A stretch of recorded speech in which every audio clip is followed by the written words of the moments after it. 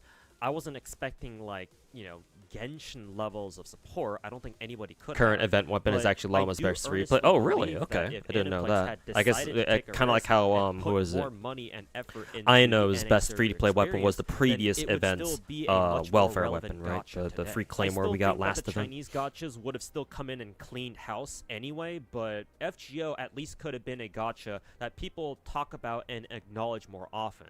FGO could have been a gacha that more Western gacha players think of and talk about whenever somebody Event weapon's really wants good to for discuss, llama. like, Really? a Okay. good I guess gacha if even story, if I for didn't have that example. spare It could have 1,000 been floating much more dreams, than I guess just my a llama would meme where have its been own alright. players, myself included, tell potential newcomers to not play the game because of how brutal it is to play. CC for mean newcomers Fox? Oh, compared to all Foxhole the made a other Civil new War gacha games video. coming out these I days. guess I have But to. I guess I'd have did to nothing.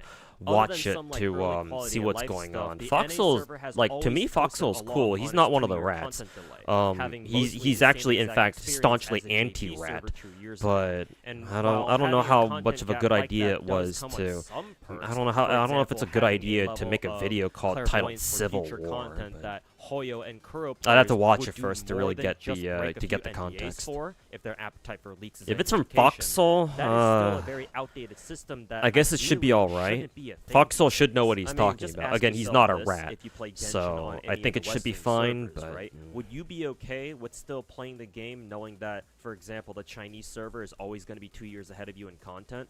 More than a few of you wouldn't be, that's for sure.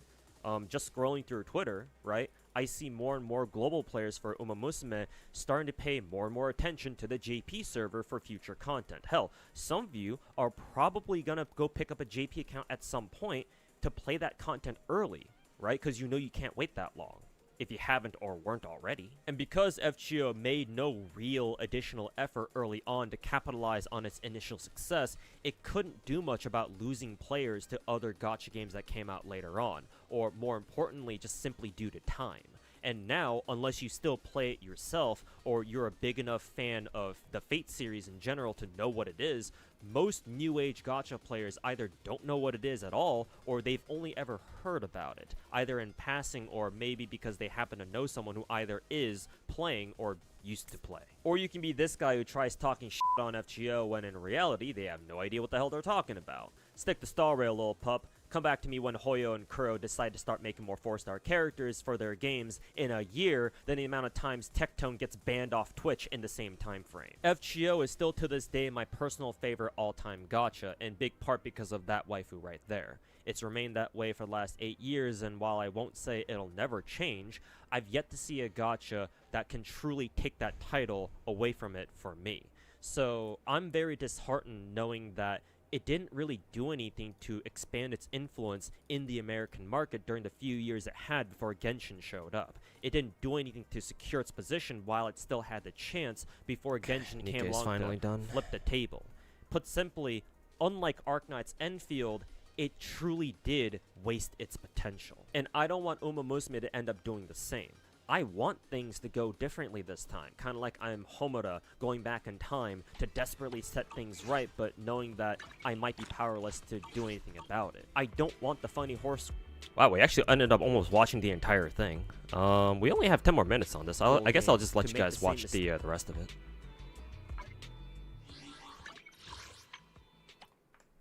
I figured we'd only get through like a part of it, but Jesus, I guess I was really 8 years ago when all it did was just sit back on its laurels. Guess we really spent all let this the time power watching of the whole Fate thing, IP do the heavy lifting to attract players, and that's that. At this point, I'm gonna sound like I'm ranting or rambling, so excuse me for this, but I cannot stress this enough. Uma Musume really has created an extremely rare chance for itself. Again, it is a non-Chinese gacha game that has been able to explode onto the scene with immense Western social media and content creation presence, the likes of which I have not seen since 2020 with the release of Genshin Impact. Without the help of an insanely huge marketing budget, because Japanese companies can't seem to find the word sponsorship in their dictionary, and without the help of a whole-ass pandemic that forced everyone indoors, because it doesn't take much to play the game. You just whip out your phone, say hi to your favorite haunts, and take them on another career run, and cheer them on as they race other haunts in-game, hold concerts, and do other cute anime haunts girl things. But while I sincerely hope that they take this chance that they got in their hands right now and run with it as far as they can, I don't have a lot of reason to believe that they will. Japanese companies do their own thing for their own reasons, and if they think that what they got going on right now is good enough, then that's the end of the story. Uma Musume may be the popular gacha at the moment, but as time goes on, as content creators and players alike move on from the game because they've gotten their fun out of it and they got their eyes on other games now, whether gacha games or normal games or whatever, the funny horse girl game will remain. You guys can't just see. that. At the end of the video here, I hell? want to clarify that this video, despite what I've sounded like for like the past 20 or 30 minutes or so, is not What the intended hell? to be Why does like it- a why does it doomer black out video. like that? Like, I'm not trying to Fuck suggest that, oh, Uma Musume is gonna EOS or anything like that if they don't do what I think they should. On the contrary, this game has very clearly enjoyed To exception, massive yeah, Lobster. success I and was has an eating some incredible dinner and honeymoon then period getting that will my keep other people gacha dailies playing done. for many more weeks, even So I just months put to up come. one of my And even recent after videos its that I put up honeymoon this phase, week on my I have YouTube no channel. doubt Just that it will had still that keep playing in the doing very back. well for itself. I would also like to acknowledge the possibility that many of you guys might not even want what I'm trying to pitch here right now. Besides the possibility, however small, of a horse called Skibidi FGO Riz never becoming wastes your playable, time. maybe you don't want the game. to become Technically so not, huge that it but revolutionizes the gacha space in the first place. I don't know. Because you don't I mean, want, I did like, spend a ton of tourists time and normies grinding in to come in FGO. and potentially ruin your game, for example. Though I don't know. I'd argue Personally that with speaking, how after having popular done Uma that, Musume I has wouldn't want become any already, gacha game to have that tourists kind of and grind normies have ever again. already infiltrated the Just for the scene, sanity and of, the fact that these you know, grifters have been making horse girl content modern doesn't gacha exactly help gamers. either. If you want to know more, watch one of my recent videos that goes into that. And for full transparency, I'm gonna self-report myself here and tell you that I'm not that big of a fan of Uma Musume, at least as an entire game. You hope myself. Skibidi Riz I doesn't initially become a wasn't even thing. planning to play the game, but I changed my mind when Unfortunately, I saw that it was Bubba, blowing off I on Twitter. do. So I made an account to see Just what for the exactly about memes. this funny horse girl game Just to was see Western making it Twitter such a fucking smash hit explode. out here in the West. Turns out, after playing it, I now understand why it has. But unfortunately for me personally, almost every aspect of the game that makes it When are super we getting popular Lost with Belt 6 everyone else, animated? God, I just don't know. personally don't really care much for. The stat stacking, numbers go up simulator gameplay, the races themselves, all the idle stuff, as blasphemous as this might sound, they're all kind of whatever to me.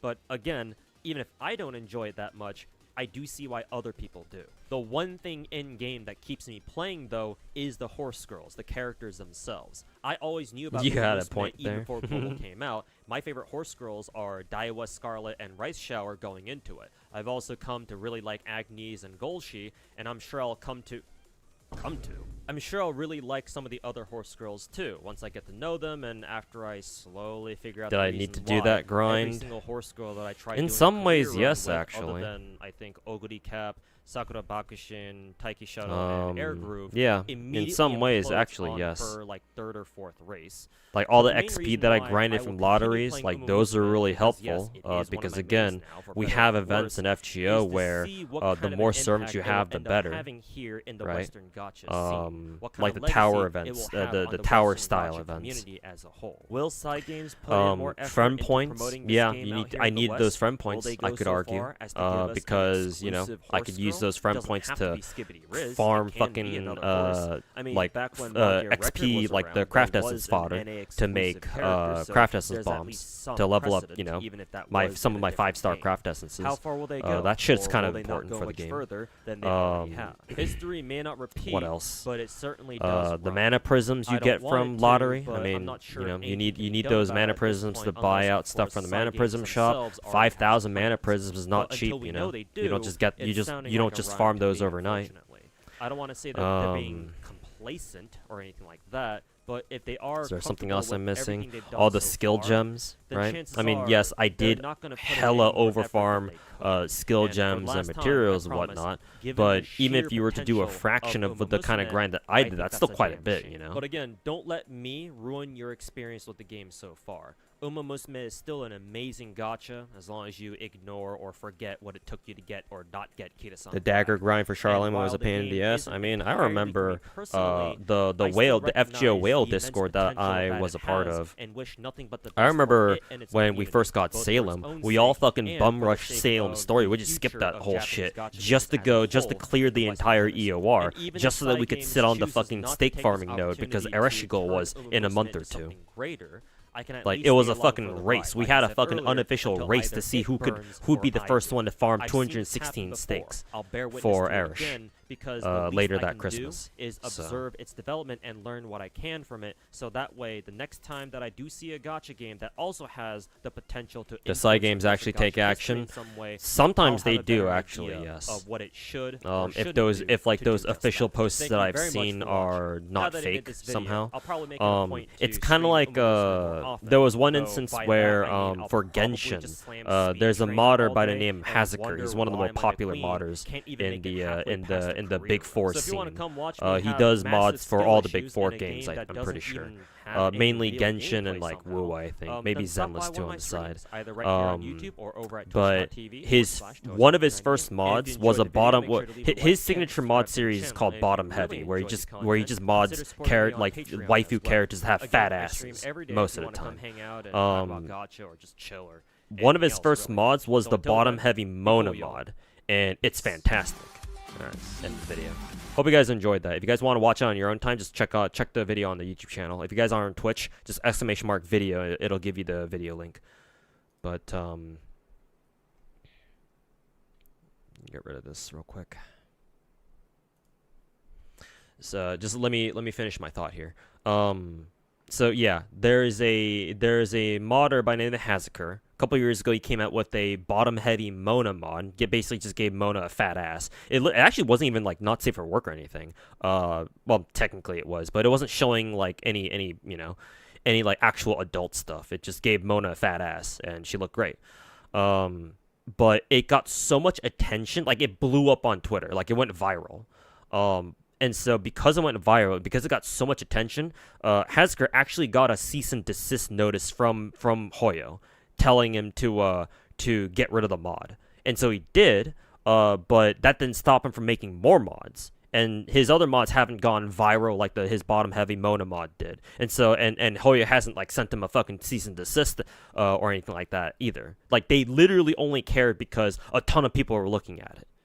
And so a ton of people were realizing, oh hey, wait a minute, you can mod Genshin, holy fuck.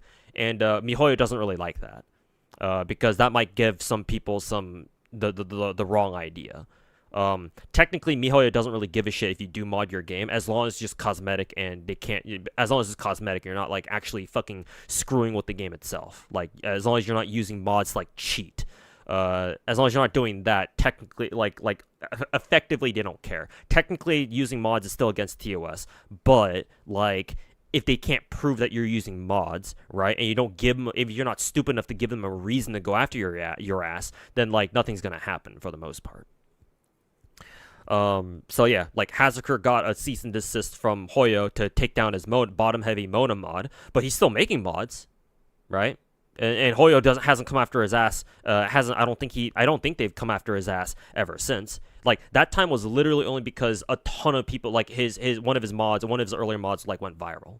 And so a lot of people were looking at it. So I want to say Cygames is doing basically the same thing. Where like if you want to make lewds of the horse girls, like sure, whatever. Like as long as they don't like gain too much traction or like fucking go viral on Twitter or social media or whatever, Cygames don't really care. But if they do and Cygames gets a hold to get like they take notice of it. Then they might ask you to like take your art down, sure.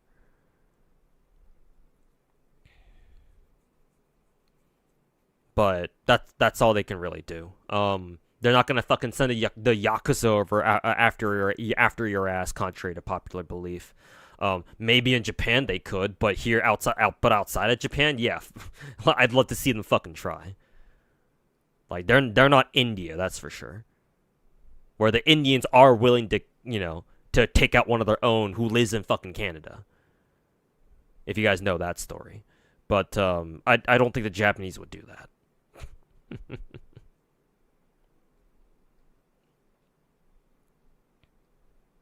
The Final Fantasy 14 approach. Yeah, I mean, honestly, that's the best way to approach it for like big game companies or publishers when it comes to mods. Capcom's the exact same way too, for the most part. They just don't acknowledge it. If your fans want to do it, sure. Like you can't really stop them, so don't even try.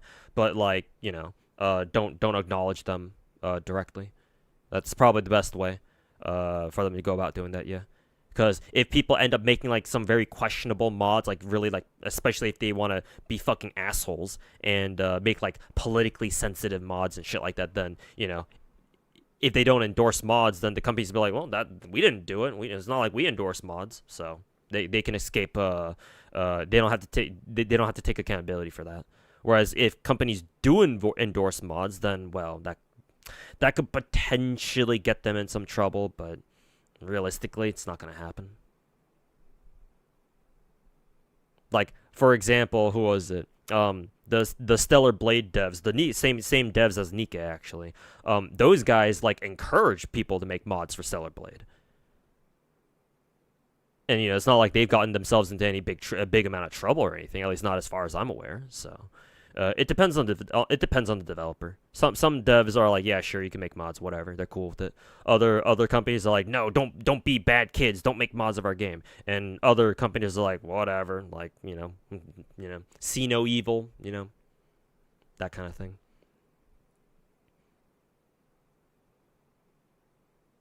Imagine seeing a gold chip mod where you can see, you know, Bubba, I do know a modder who does do mods for Uma. Like lewd mods too. Nothing crazy. They just show them they just show the Uma models in game just topless and bottomless or whatever. So nothing like super insane. They're the only modder that I've seen actually making mods for Uma. But it's possible. There are mods that exist. So if that interests you at all, then because yeah. If those mods exist, then yeah, you could certainly do something with that. Hope there aren't any mods or a Hado. Well, Rule 34, baby. You can't stop it.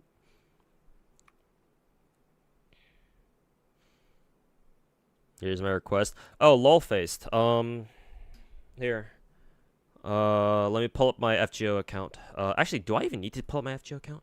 Actually, no, I might have to. I might have to make some space. I'm gonna send you my friend request. Or I'm gonna send you my FGO ID.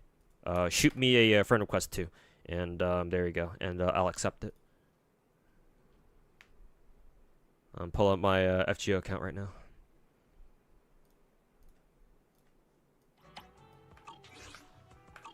Okay, finally. Let's actually fucking play some Zenless.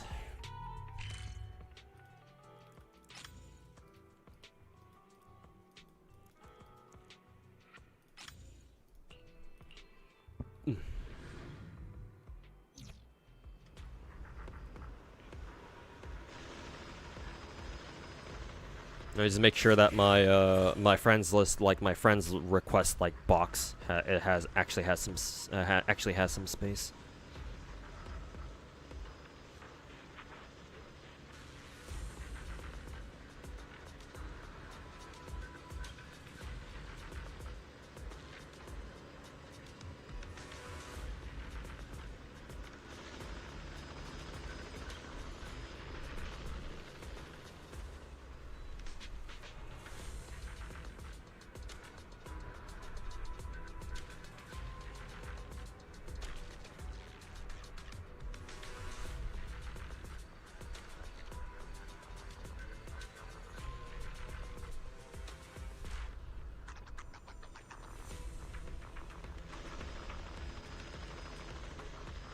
Okay, made some space in my requests. So, let me know when you've shot me a request. Also, make sure to let me know what your FGO in-game name is, so that way I don't confuse you for somebody else.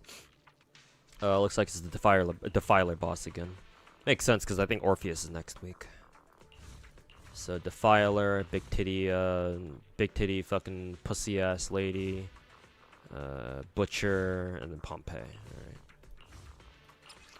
Well, this one's gonna be simple, but I'm using Astro there. What about Butcher? What was this guy again? Oh, right, it's Disorder. Maybe I can use if it's Disorder, I can use Yuzua on this team, or Yuzua's team here. And then Pompeii should be, yeah, perfect assist. Perfect assist. Okay.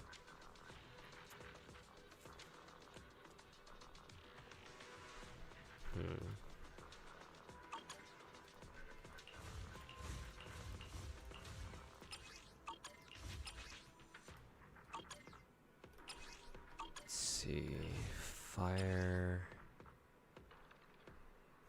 I wonder if I can get away with not using Astra for this team.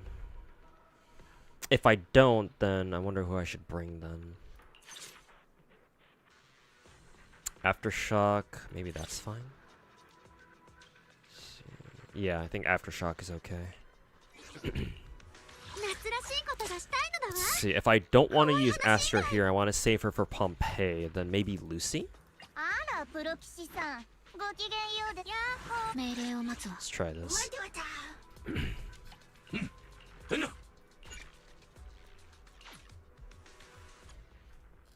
Name is, Butter? Okay.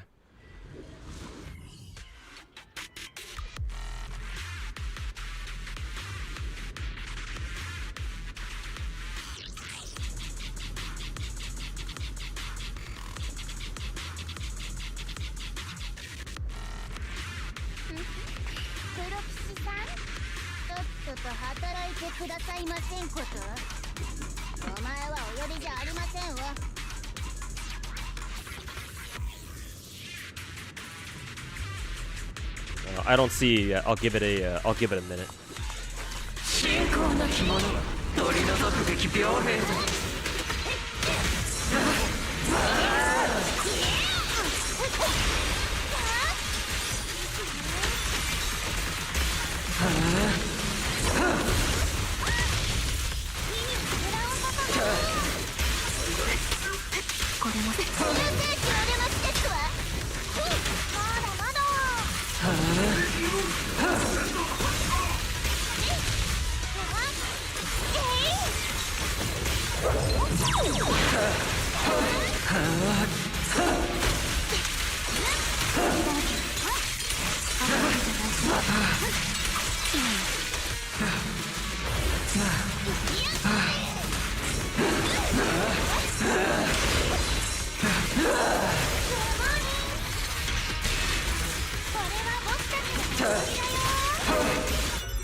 Oh, what the fuck?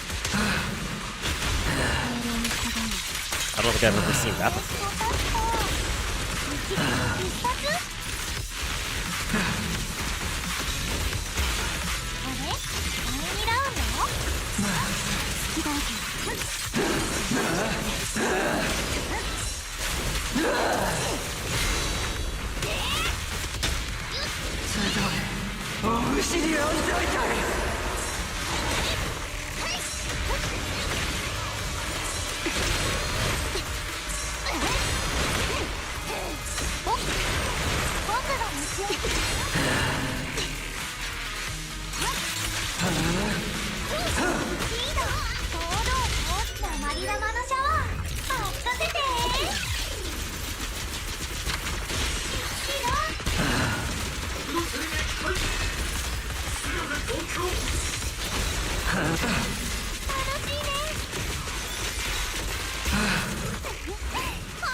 See what my score was. Damn, it wasn't even 14k. Jesus. I mean, it was close, but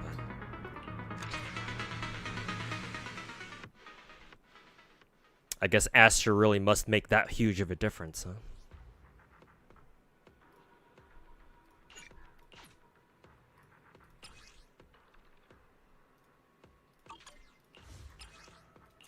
I'm gonna try doing the Pompeii fight first then.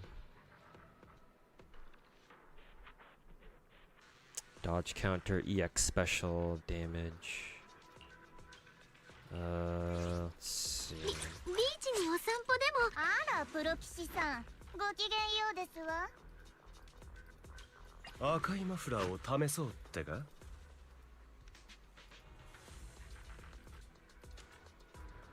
護衛対象か君の身の安全は私に任せろ。わたり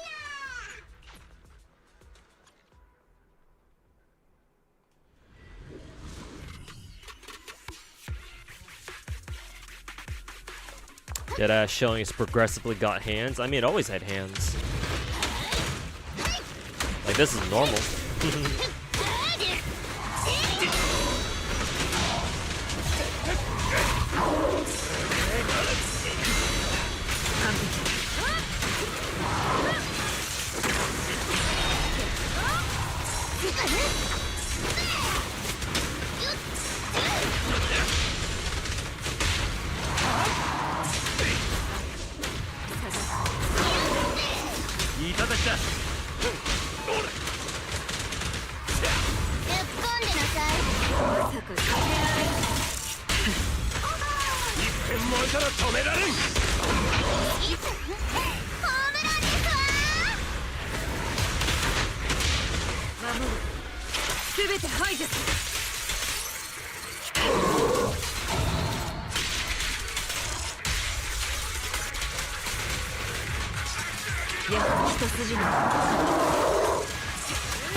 チャンピオンが来てやったぞ。うせろ。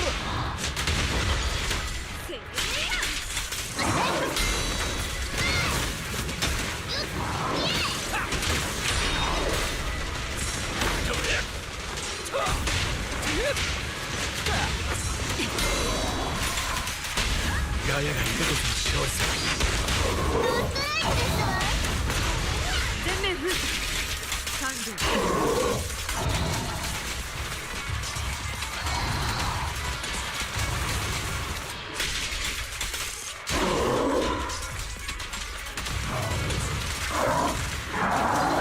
私こそ貴様にとっての終点。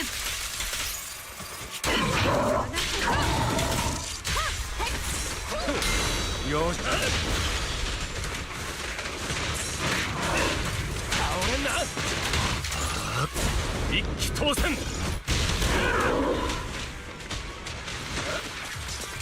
精密攻撃執行。極上の流れ星。私の防御は破れない。燃えてるか？私が勝つ。いただきだ。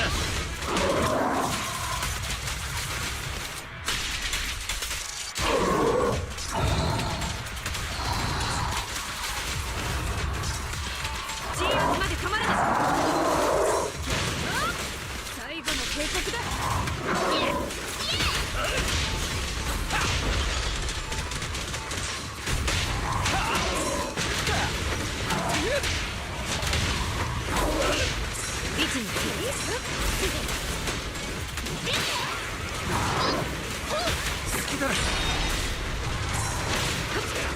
この視線をくぐれる者はいない。争いはなくならない。飛ばしますわ。全面封鎖完了。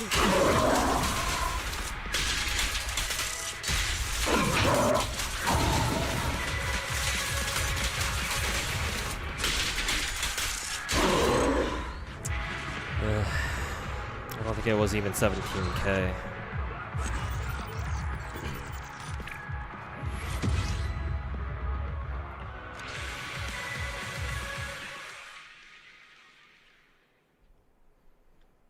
What was perfect assist again? Just press spacebar when you see the fucking yellow shit.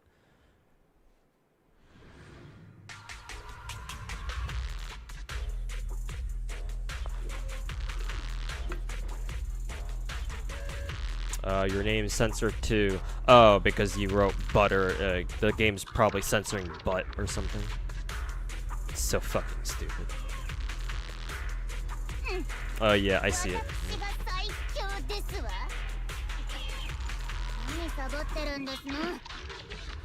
Okay, accept it.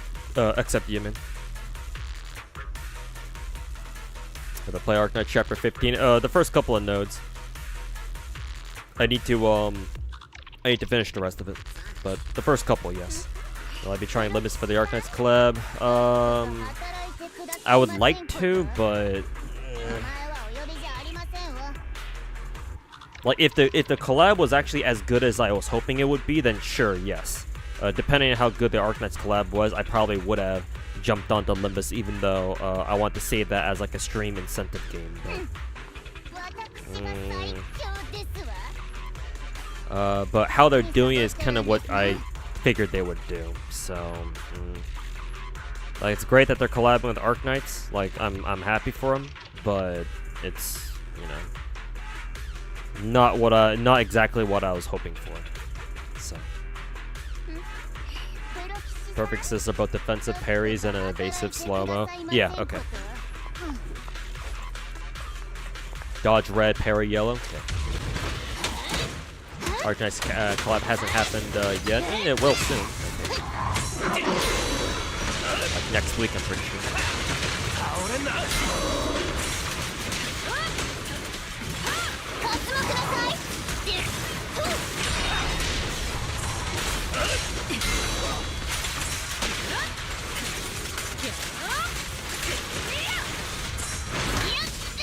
That's the wrong one.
Dahlia skirts Fist, right?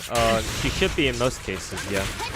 There might be some fringe scenes where she's actually not Fist, or he's not Fist, but usually she is.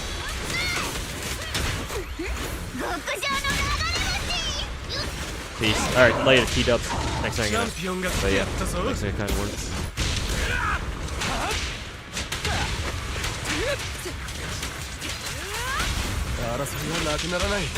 Yeah, lol face. This game's called Zenless.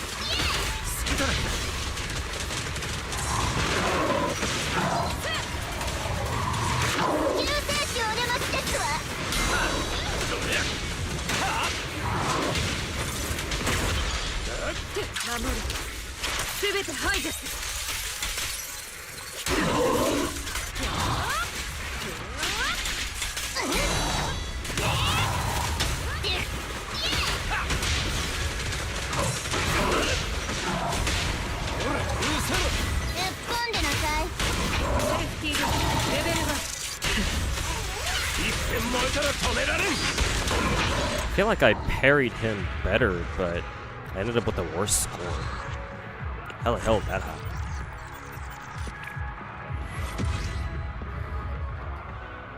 Where's HP? Oh yeah, my camera's blocking it, sorry. I'm gonna lower my camera a bit.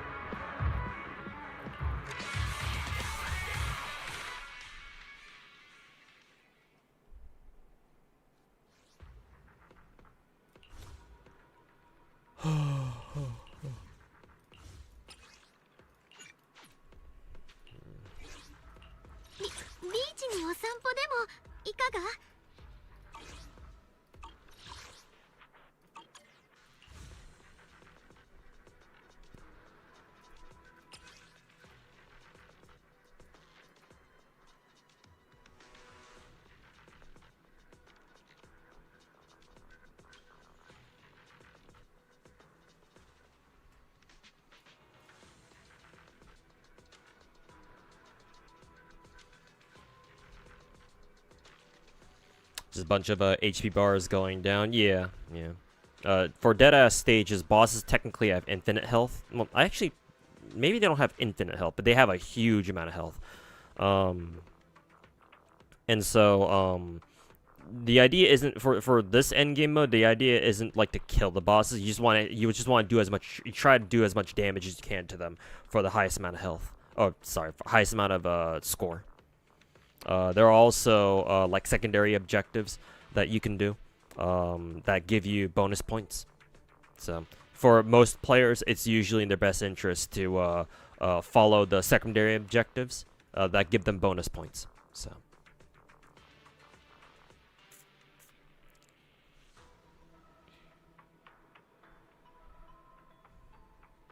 maybe different stage buff, maybe. I don't know.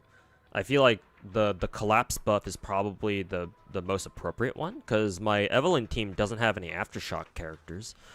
Unless I take Jufufu, then in which case that might be a different story.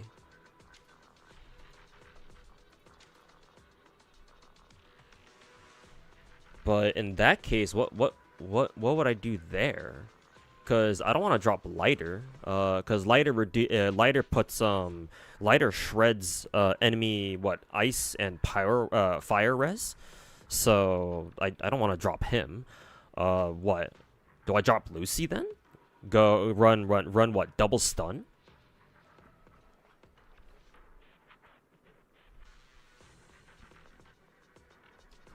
Is the stage actually called Deadass? Like, legit, yes. Full name is Deadly Assault, but we shorten it to Deadass because it's funny. At least I do. I don't know if other content creators do or not. You can try Bernice Anomaly? Huh, like a burn team? That's interesting.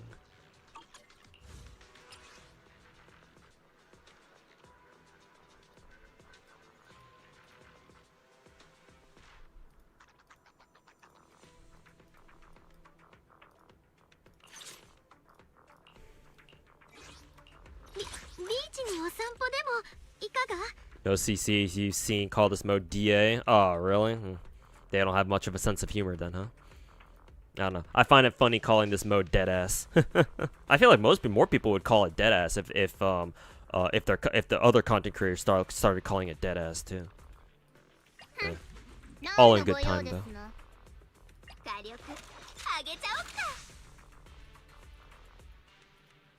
どうなのあた待ちくたびれちゃった Jane Bernice, yeah, sure. We'll try it. We'll try this out.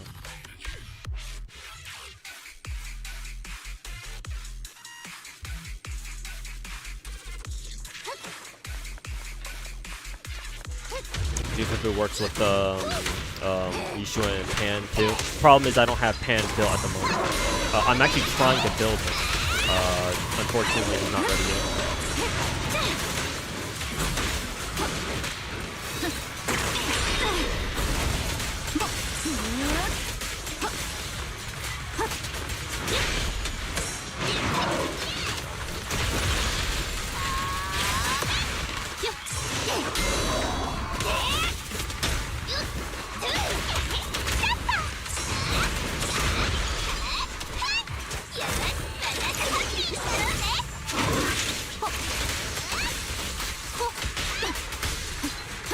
で終わるわ。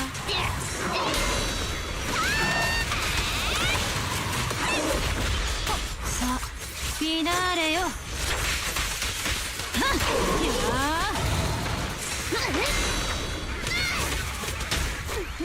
極上の流れ星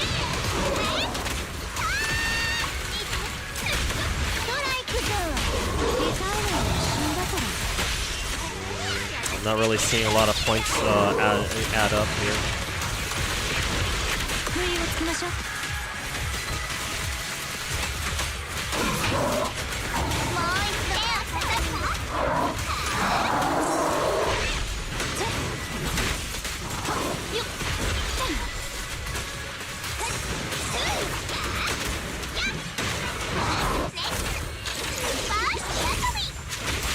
弱点見つけ。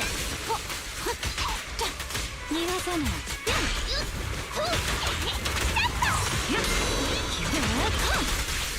あんたは親友に触れちゃった。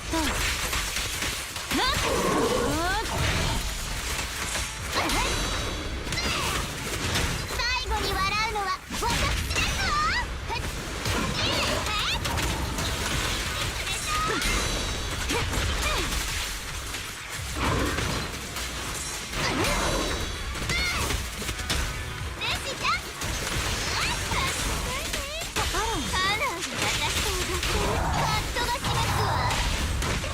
諦めなさい。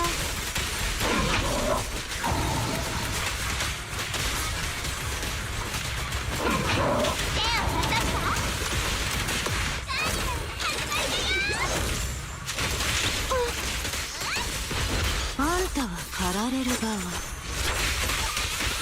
いい時だわよ。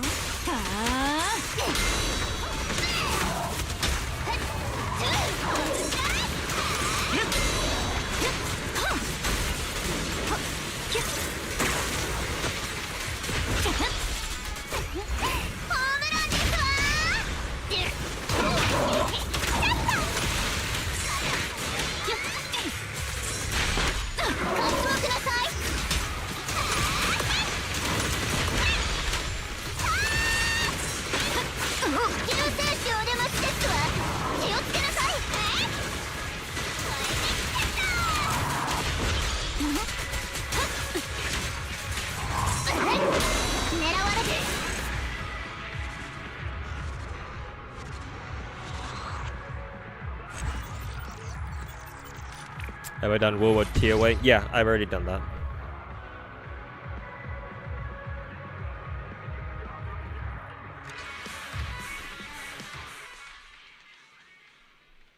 Might be awkward because Jane likes dodges and you gotta parry them. I mean, either way, even if I were to parry everything with Jane, I don't think that team is good enough. At least not with the way I was playing it, so... It was worth a try, but... I don't think Anomaly is gonna work against Pompeii. 夏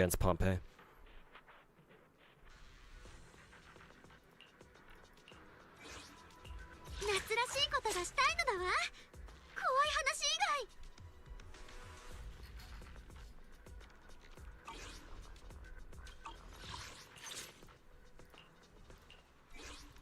ビーチにお散歩でもいかが？赤いマフラーを試そうってか？今日の占い。一切の目標を守る。それが私の務めだ。Let me try double stun.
やはり一筋の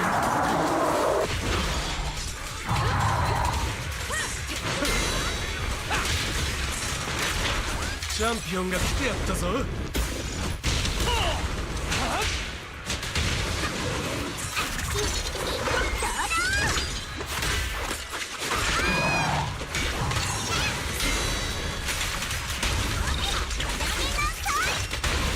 燃えてるか。全面封鎖。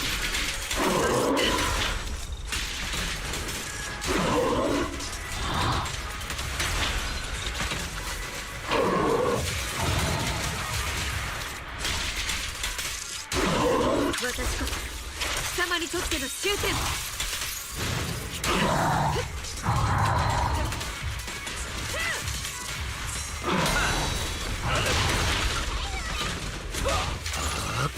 一気当選。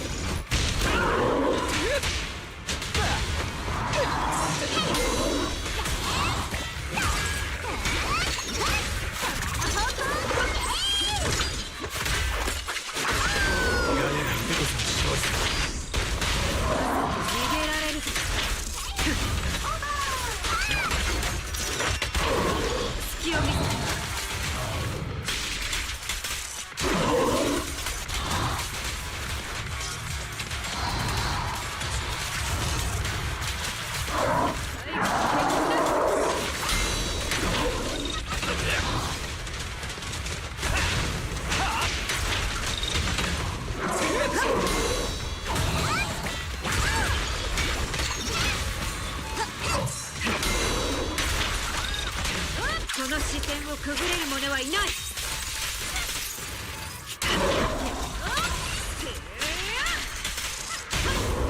いはなくならない。全面封鎖完了。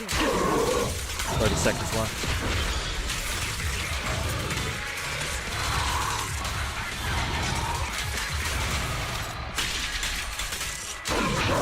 It'll be close, but I don't know if we got it. この拳に誓って。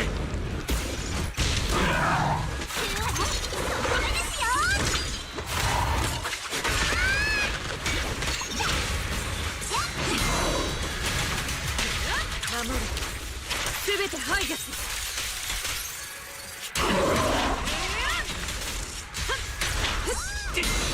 Hey, you got it there. That last parry saved it.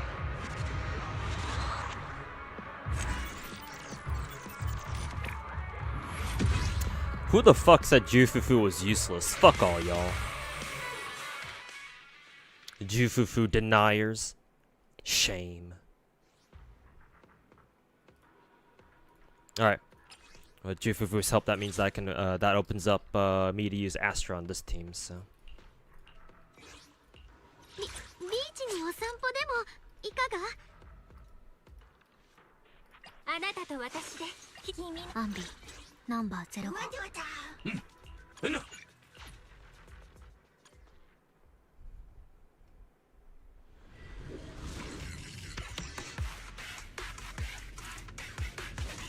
信仰なき者取り除くべき病兵だ。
再走の方道をつく。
たち共に戦おう。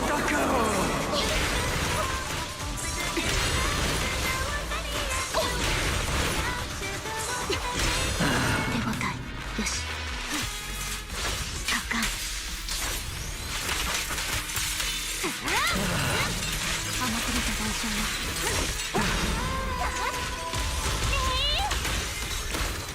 チャンス。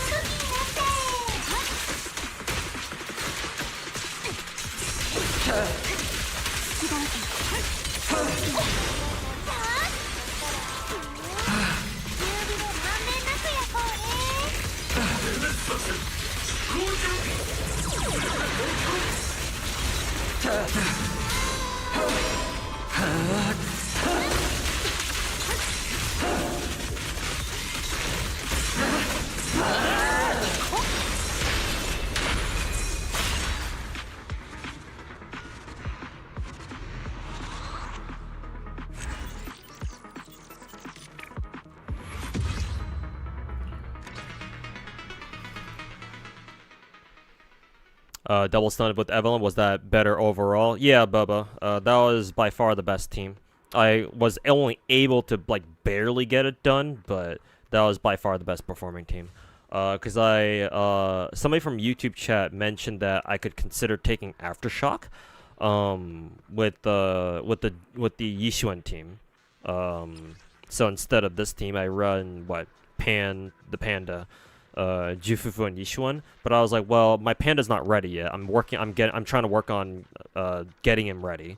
So I can use him before Yidhari shows up, or Lucia, or whoever our like Rupture support's supposed to be. But I was like, you know, what if I run double stun instead of Lucy, and then we take the Aftershock damage, we take the Aftershock buff instead, and that barely worked. Like literally last second, if at last second hit the parry, and that got me the 200 points I needed to go over 20k.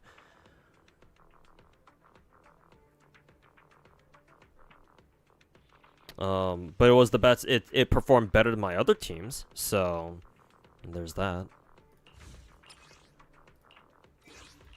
ビーチにお散歩でもいかが？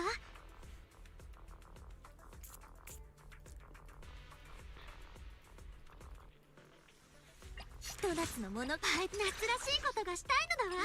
怖い話以外。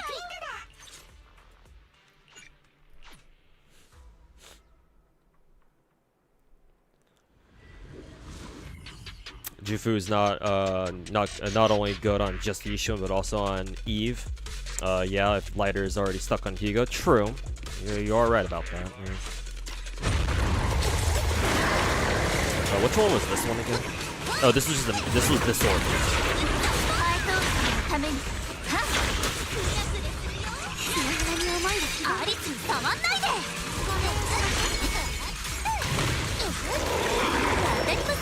Oh, this one is the one where he goes crazy.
潮風が頬に撫でる浸食中よ。さて傘から何が出るかな。ファイトン様、どうか見ていてください。退屈もいい。この夏に使って負けない。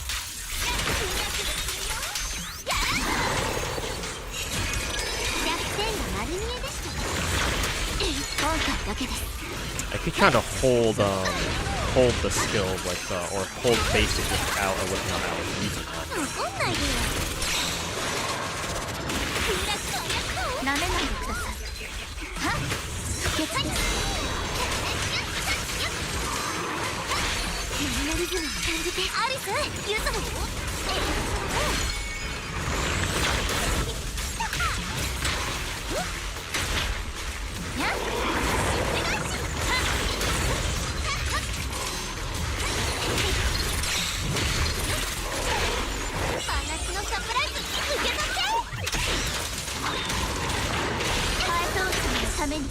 裾の汚れに。これはどう？降参しても遅いのだわ。カエトーン様から離れ。私とカエトーン様に邪魔をしないで。夏の夜、時はきらめくごぼう星。危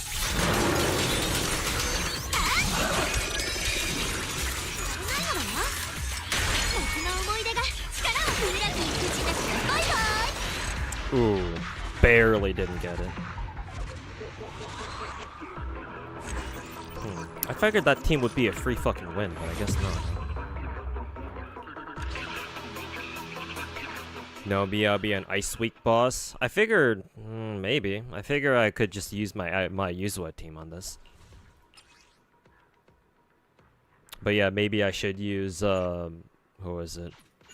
Miyabi instead of what is it? Instead of Alice. Kind of a weird feeling, but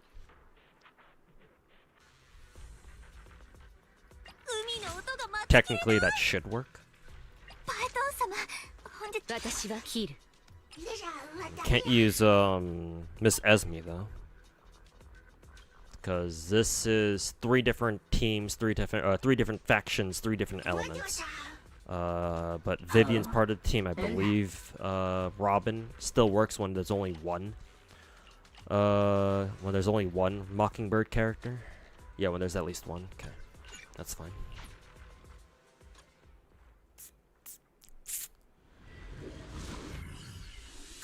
Alice is a cutie. Yes, yes she is. Barely Tony K with premium teams with signature engines. HP inflation is real. Nope. The only character that I've used so far who has their signature engine is quite literally Miyabi. I haven't even used her yet.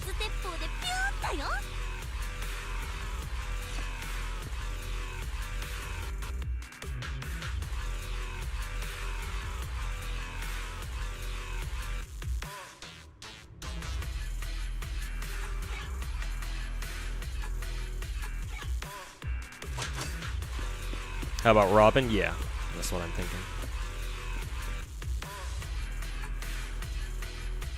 But yeah, Lazy Life. No, the only characters on my account that have signatures are Miyabi. I guess some of the standard banner characters. Who else?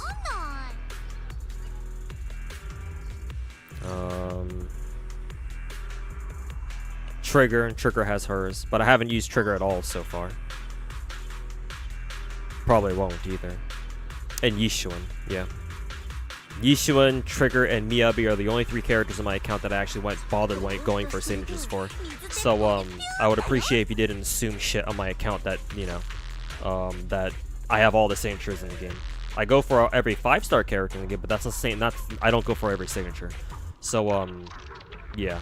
Maybe ask if I have signatures first instead of just assuming.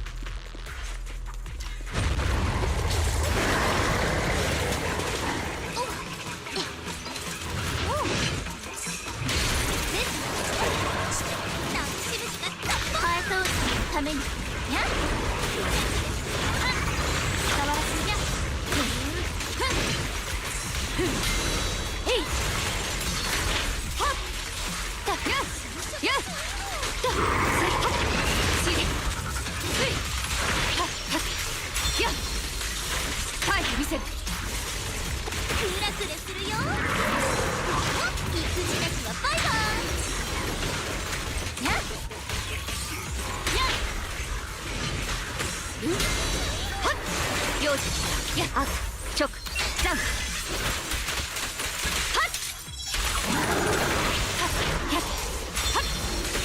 刀はもう鞘だ。真夏のサプライズ受け取ってダメなんだパイトン様、どうか見ていてください。裾が汚れます。耐えてみせる。クーラクター実りたい。一等無縁。なんてめんどくさい。火をつかむ。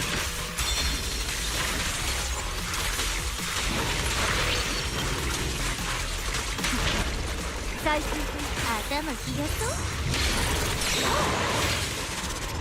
涼しいでしょ。パイトン様のために。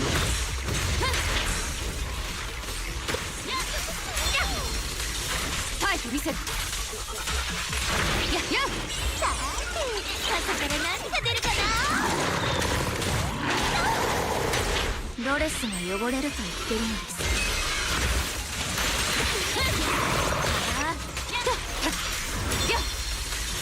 刀はもう鞘だ。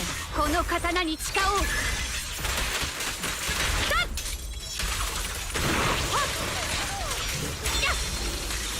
終わりだ。なめないでください。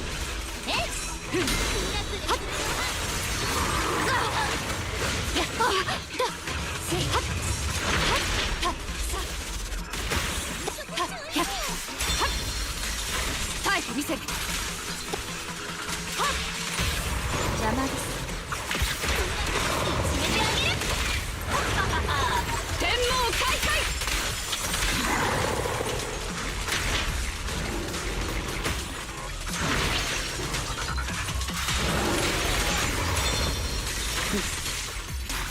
勝利を上となし、狂乱はこれに次ぐ。私とパエトン様の邪魔をしないで。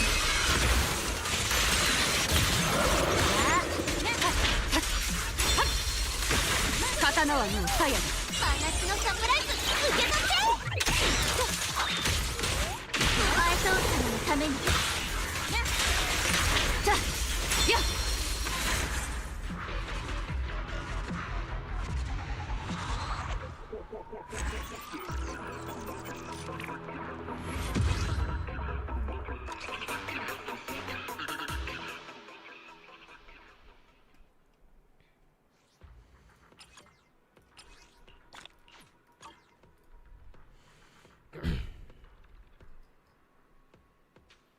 Okay, pretty good then.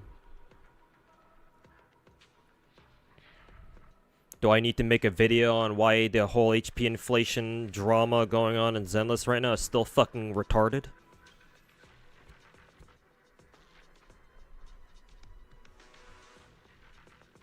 Finally, for your way, your Voyager and Reverse 1999 managed to clear all the endgame content. Hey, congrats, Leticia. Hopefully you've enjoyed the Reverse so far.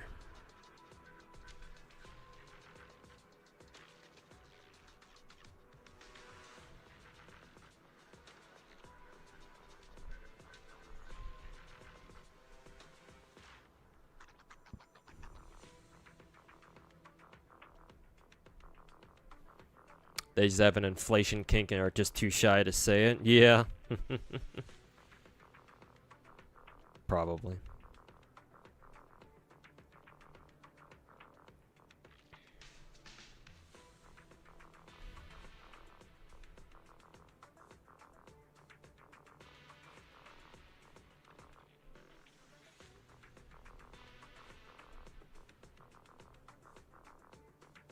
You barely got 20k now, and 2.3 apparently boss had like 30 milli plus HP.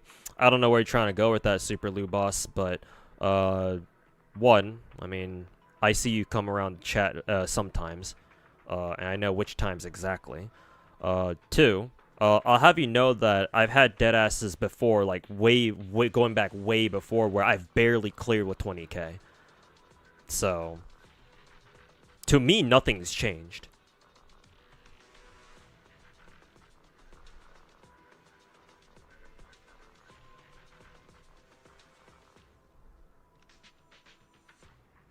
Like, the fucking retards out there can fucking yap all they want about HP inflation. Bro, I don't feel a fucking thing.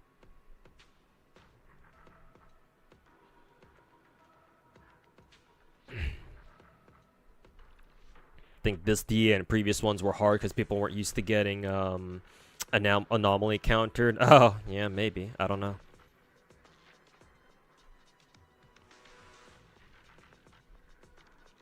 I'll just say this much, chat. If y'all are gonna look at fucking point at my scores, oh, you barely got 20k, bro. A lot of my fucking past DA runs were me barely getting 20k. Like, it's literally always been that way, ever since they first put in Deadass. Like, there are some rotations that go very smoothly, right? You know, first try, you know, 20 plus K score every single stage. I get at least like 22, 23k score at each stage. Sure, some cycles go very smoothly.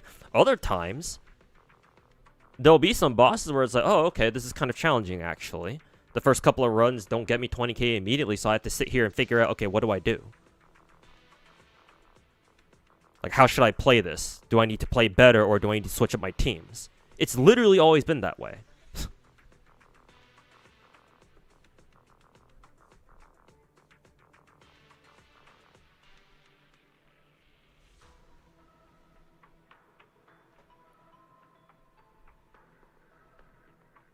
So I don't know. Call me uneducated, but I would love to hear what those two guys in my Twitch chat are coming from. Where they're coming from when they're like, "Oh, you barely got 20k when you have every single signature in the game," which that's not true. But I already explained that.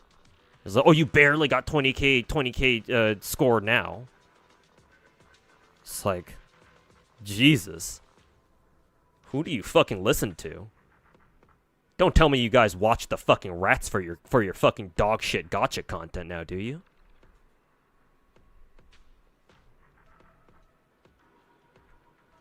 You're not uneducated, you're just a Hoyo shield, I guess. Shit, man. Clearly.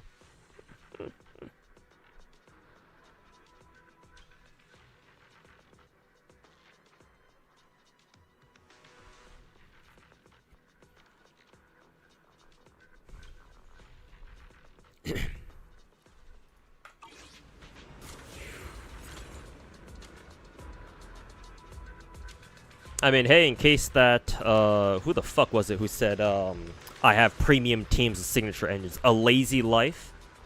In case you're still here in chat, I can prove to you that my teams, all three of my teams except for Miyabi did not use signatures. What was first team? Astra? Astra doesn't have her signature. She's only using, Sokaku's. It's her next best option, to be fair, but it's far from her signature. Seed is far from using her signature too. She's using Brimstone, which, I mean, that is an S rank engine, but like it's nowhere close to her best option. And I would say my Seed stats aren't even that good either. Like only 7393 CRCD. That's not amazing. Sambi using Mercado Desire. I mean, this is the best, this is, like, one of the best, like, what, non-S rank, attacker engines, to be fair, but again, far from ideal. It's the best one we got, though, because at least it gives 20% crit rate as a main stat, so thank God for that. But, you know, none of them were signatures. 21k score, by the way. Honestly, Astra is the real fucking difference maker. You should be bitching about the fact that he used Astra instead of fucking signatures. What was second team? The anomaly team, right? Yuzua, no signature. Just using Kaboom. Honestly, this isn't even her best option, I think, technically, because this shit isn't even S5 or sorry M5. Like, if I were serious about this, I would actually give Lucy's M5 Kaboom over to Yuzua to make this even better. but M1 fucking kaboom. I actually have to look up what her other option is actually, if she doesn't have M5 kaboom, but I'll look that up later. Vivian, no signature. Just using the fucking free-to-play Weeping Gemini like every other fucking anime character does, except for a few exceptions. Again, Miyabi's the only character who has a signature, so it kind of makes sense that she gets what I got. What 28k score there. Even if I wasn't using her signature, just Miyabi herself would probably been enough, to be honest with you.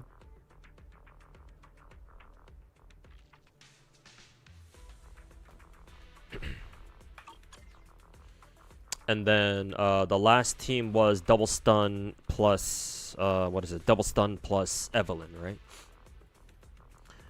Let's see. That team, every single character does use an S rank. So Jufufu's using Hellfire. So does who is it? Lighter. So if you have a bone to pick there, then sure. Hit me with what you got, I guess. If you want to bitch about, oh, but this team they're all using S rank engines though. So all right, sure. If you want to bitch about that, then go ahead. Whereas Evelyn, Evelyn's also using Brimstone too. Why can't I find out? No, that's not Evelyn. I mean, they're both blonde, I guess. Actually, I just realized both Vlad and well, Vlad doesn't have purple eyes. He has red and blue.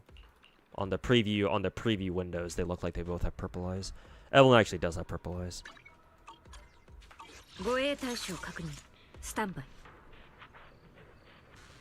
Are the battle pass engines good?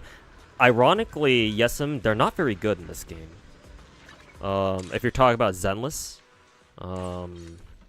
these ones, none of these are really that good. I think by far the best one overall is Lip Gloss. This one right here. Because I've seen, Pridwin states that, for a lot of anomaly characters, S5 Lip Gloss is actually, this one right here. S5 Lip Gloss is actually one of their best, non-S rank options. But I've never seen them recommend Cannon Rotor, even though this is a crit rate main stat. I've never seen them really, what's this one called? I forget. Can I look up the thingies here?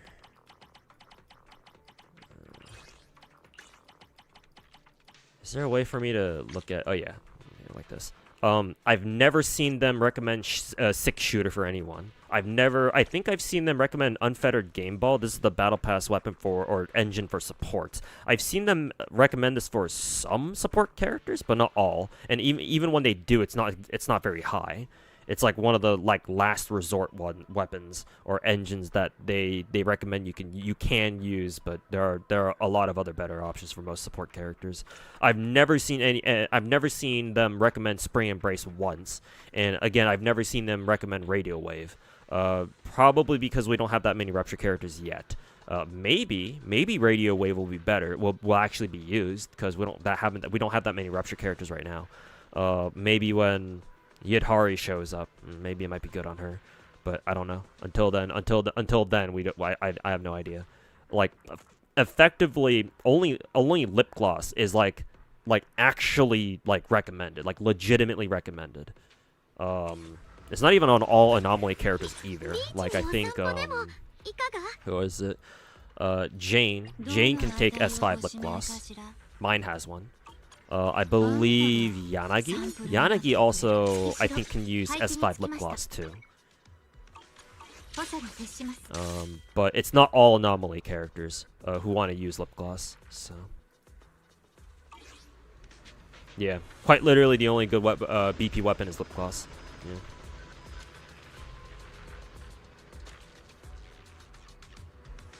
Yeah, all the others are mostly just stat sticks, yeah. Speed around the event FGO, now time to do the CQ. I still have yet to do the CQ. We still have 4 or 5 days left on it though. But yeah, congrats on finishing the event. So mostly Jane said you saw it was good for Grace. Oh, okay. Lip Gloss is mostly considered niche. Oh really? I thought Yanagi could take it. Hold up. Maybe Pridwin's updated their Yanagi guide. No. Pridwin says Yanagi can use excuse me, S5 lip gloss as like, and apparently it's their second best option. So maybe I can work on getting Yanagi S5 lip gloss. Maybe it's just mainly those two, to be fair. Because like, what other anomaly characters do we have in the game? Actually, Alice is an anomaly. Can she use lip gloss?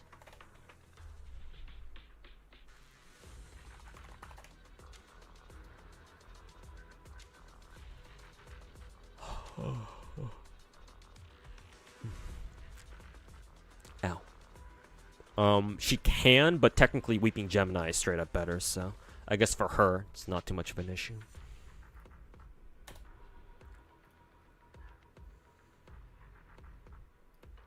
What about Vivian? Vivian should be an anomaly too, right?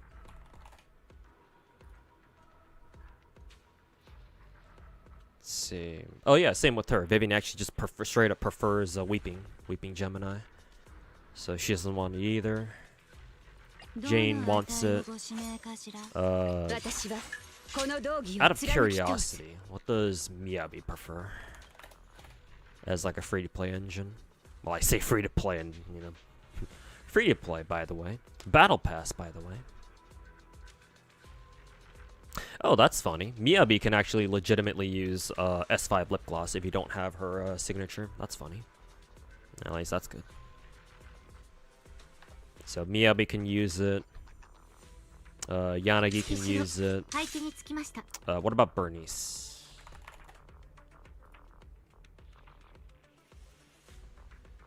Yeah, same thing with Bernice. She can use S5 lip gloss instead of Weeping. Yeah. Who else? Grace is an anomaly. I guess I can check her just out of curiosity. I mean, it's just straight up better, probably, just to get her. Actually, that's hilarious. Lip gloss is actually straight up better than Fusion Compiler. Oh, that's funny. Well, I think under ideal conditions, if you play Grace perfectly, then yes, lip gloss actually is straight up better than Fusion Compiler. That is fucking funny. Rena's support, I think. Yeah, she's not an anomaly. Neko's attacker, I think, not anomaly. I think the final anomaly character would be Piper.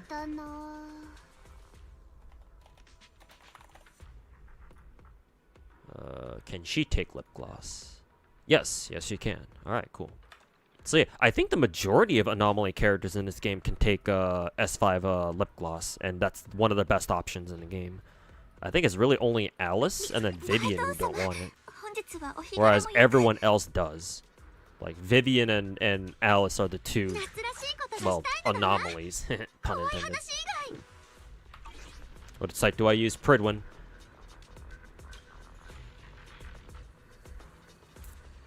Why the fuck does YouTube keep recommending you those Kurobot Hoyo bad narrative channels? I wouldn't be surprised if they're playing the fucking algorithm like super fucking hard.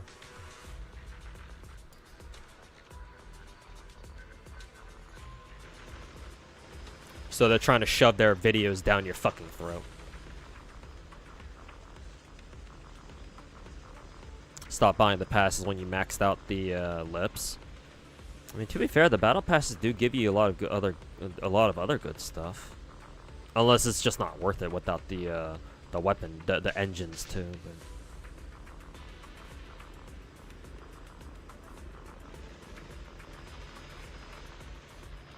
YouTube's gotten bad over the years. Well, yeah, of course, kind of an open secret at this point.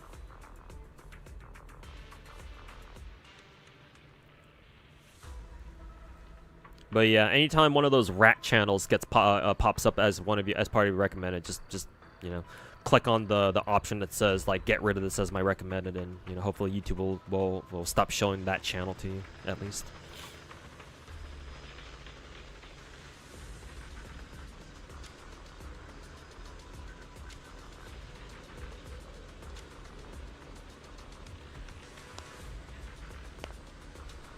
What are faux pas? What, in FGO? Faux pas are items that increase your attack on servants' face cards directly. You can give any servant a maximum of 500 faux pas points. I think per faux pas, I think it's plus 10 points. So you can give a servant a servant's single face card up to 50 faux pas, and then that should give that card specifically plus 500 attack. It just lets their face cards do 500 more flat attack. That's it. It's you really don't need to worry about that. It's not really going to come into play that often. It's like super fucking like min-maxy endgame shit, so don't worry about it. It's just another way to, like, you know, differentiate your servants to be like, oh yeah, this one's my favorite. So if Morgan, for example, is your favorite servant of all time, then I guess you could feed all your faux pas to her. But it's not going to make that much of a difference. Not usually.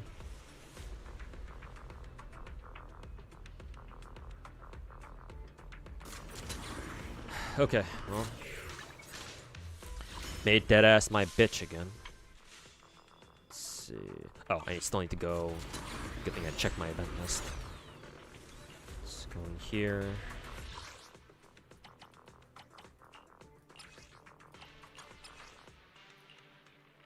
Crit damage, no crit rate. Subsets suck, so go fuck yourself.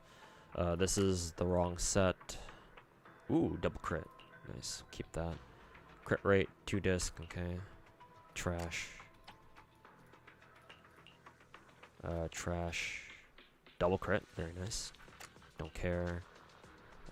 This one is not good enough. Oh, okay. Double crit. Nice. Ooh, and it's attack percent too. Holy shit. Alright. Damn. Alright. And then trash that. Well, shit. Let me try my luck then. Oh, actually I can't give that one to C because she already has a really good 6 disc that's in set already, so rip that one. Maybe I can consider trying to give it to somebody else. Which one of my characters takes a 6 disc? Oh, Mr. Vlad does. Can maybe try to give him this one. Vlad does. Evelyn does too. Actually, I could try to improve Evelyn's shit, now that I think about it. Yeah, let me try to give Evelyn a better... Let me see if this one works out on her. What's this one? Oh, impact.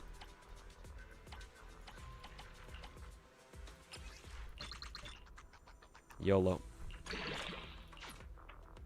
1-1? Is that better? Question mark? Oh yeah, technically it is. Alright, cool. Literally only 1 stat better, but hey, I'll fucking take it.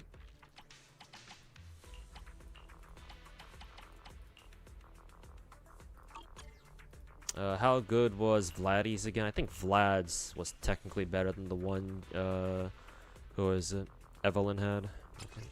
Yeah, because the one rolled double crit and they both got a roll, so yeah, it's better. Okay, fair enough.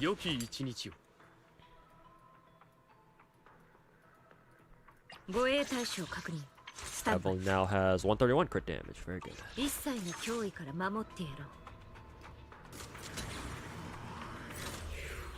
Your favorite's actually a rash? Okay, well, yeah, I don't know how useful it would be getting faux pas to a rash, so maybe consider giving the faux pas to somebody else, maybe. Oh, oops. That's kind of awkward. Oh yeah, I need to do the weekly shit for this week.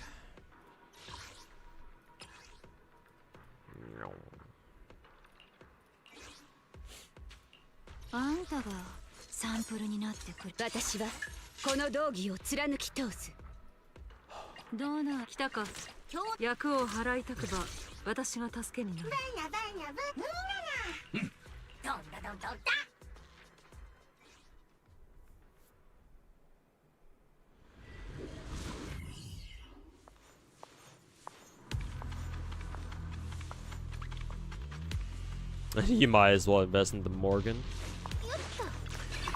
Well, whoever you feel like going for.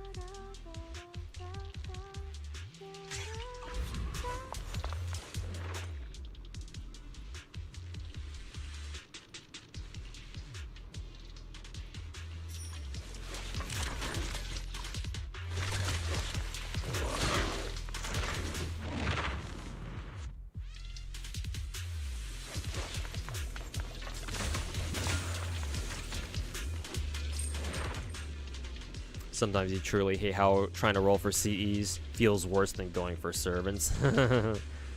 Yep. I know exactly what you mean.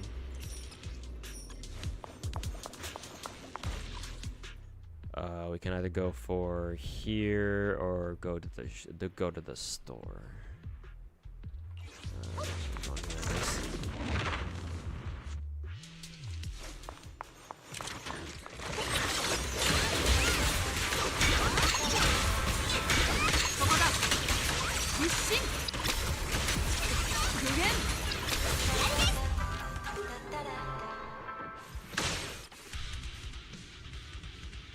When they're shielded, ER increases by 10%.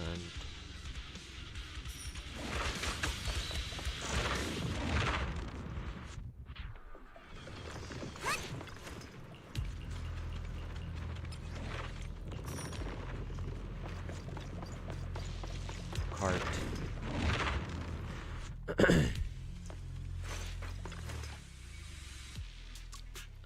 Oh, not enough coins.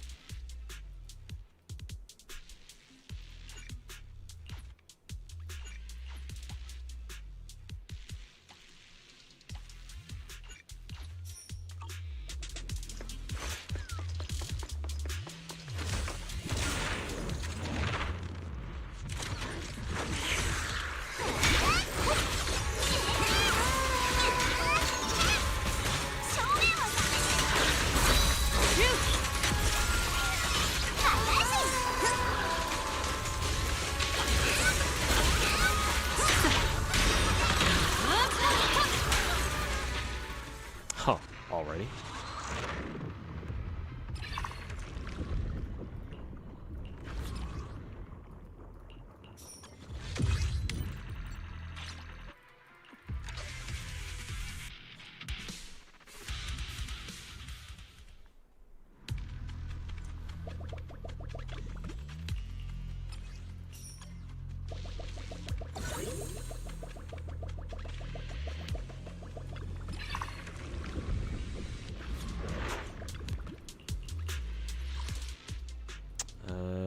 This one should be decent enough. During lotto events, we get apples, correct? Yes, you do. The first 10 boxes should give you one golden apple each.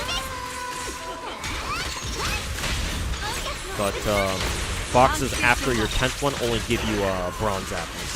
So do be aware of that.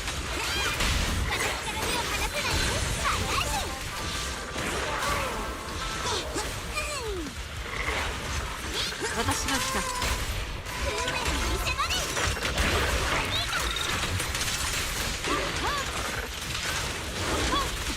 避ける。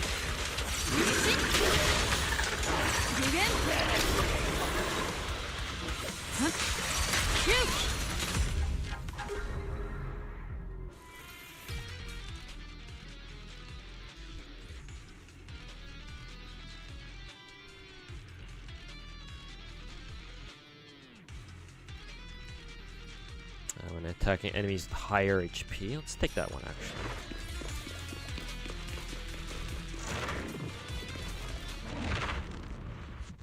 Yeah, from boxes, yes.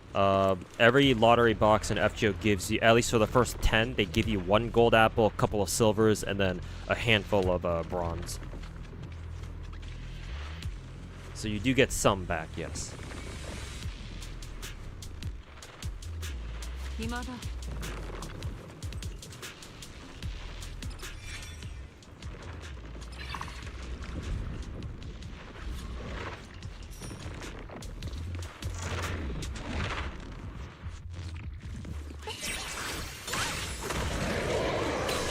この歌を世界に捧げるわ。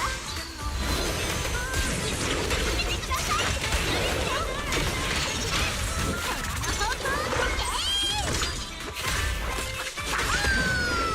そんなものか。一瞬。おもろいな。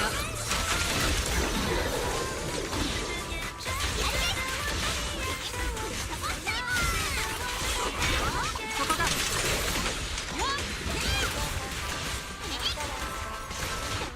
夫婦私に任せろ。無限。 Don't remember how you got all those gold apples. Was there an event where you got a lot of gold apples? If you don't use a lot of apples, just you'll find yourself getting quite a bit just naturally.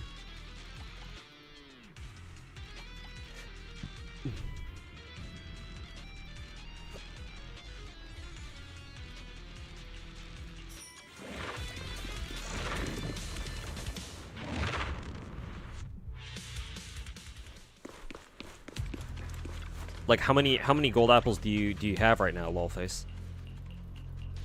Like a couple dozen, couple hundred.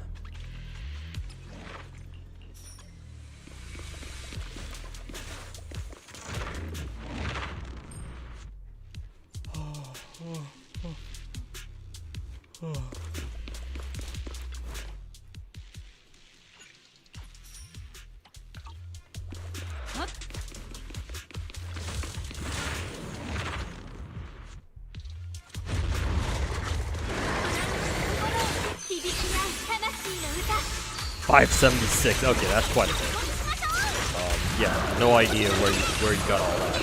Where you got all that.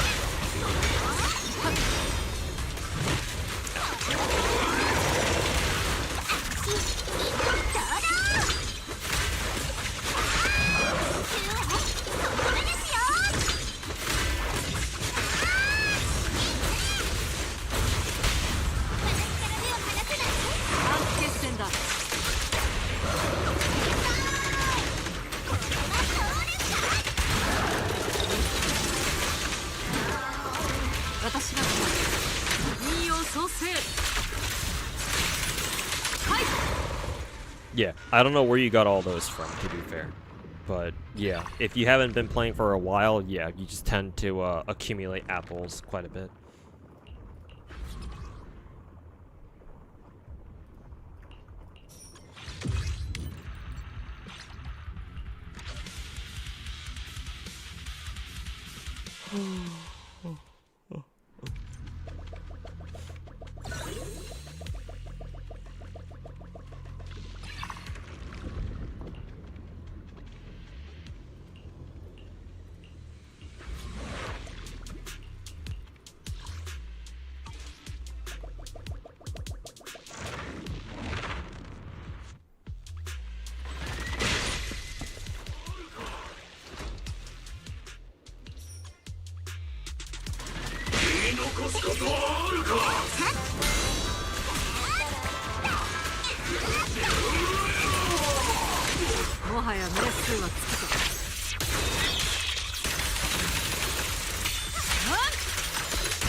せ散れ。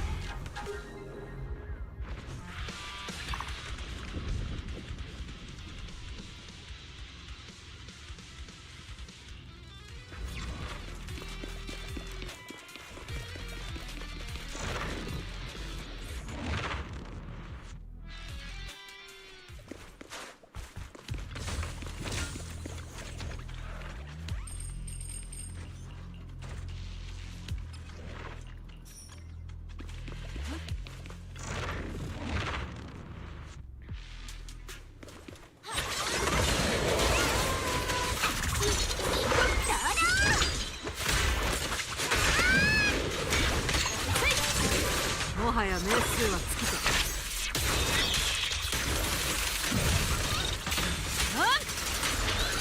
どうとせ生徒だ。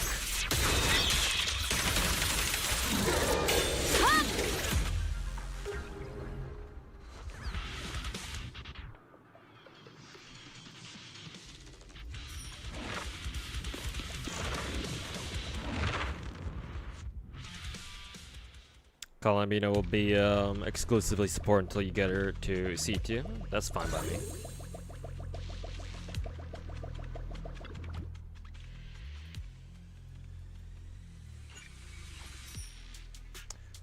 Fine by me.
That's a fun run.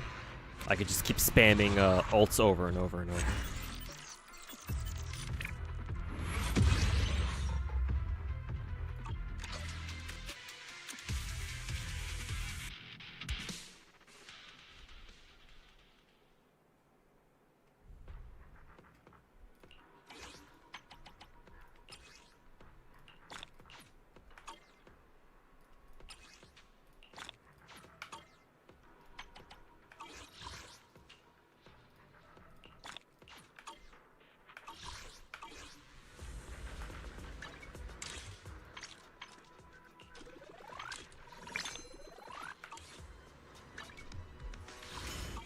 Okay.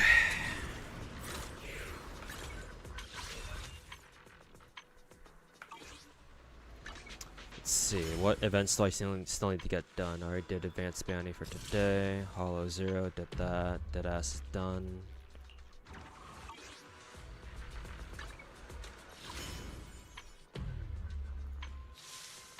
Let's see, story and then main event. I guess we'll clear story for now.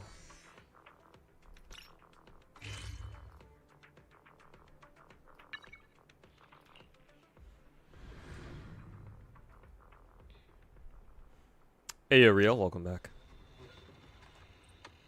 Let's see. First time chatter. You've done React videos, but you barely react to anything. Really? I feel like I've reacted plenty.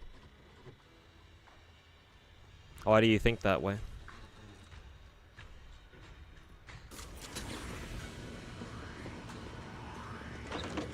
I feel like my reacts are pretty good, no?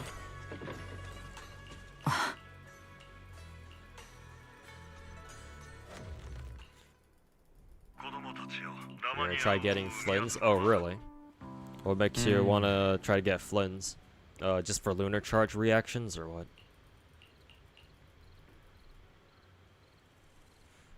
Really enjoy having Seed? Yeah, same here, man.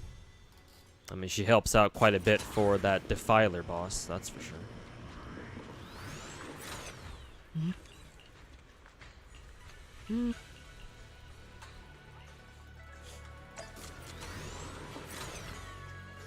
Ah.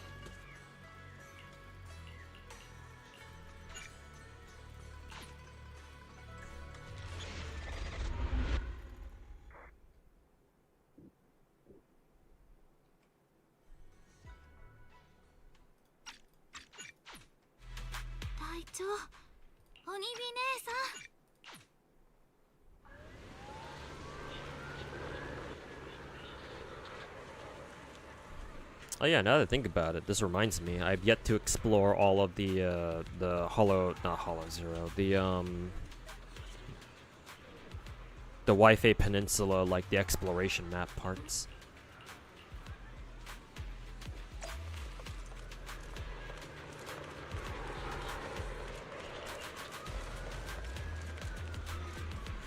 Oh, you're saying that I don't even let the video play, I just talk for hours? Yeah, because I have a lot to say.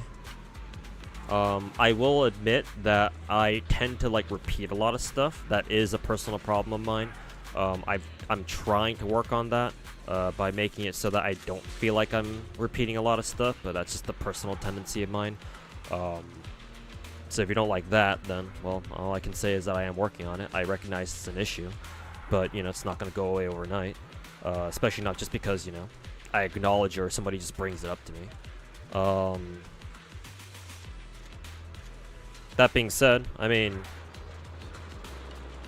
technically speaking, isn't that a good thing? When you're reacting to something, like you have a lot to say. I don't know. I feel like most people reacting to stuff don't even have that much to say. They're just reacting for the sake of reacting. How is that even a fucking react at that point, you know?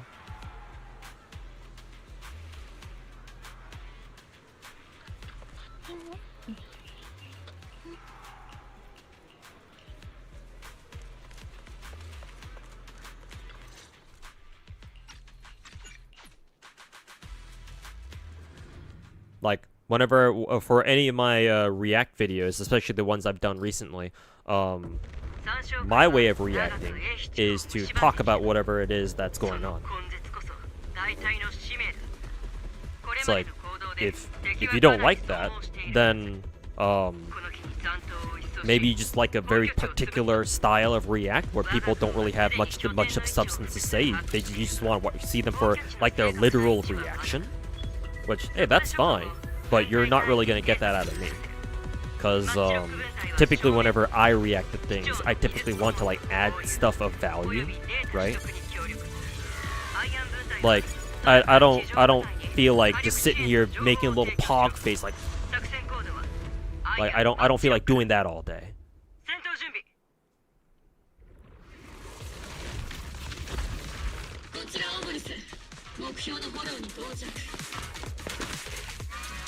What were those arrows on Magus there? What was that all about? Oh, we get to play early.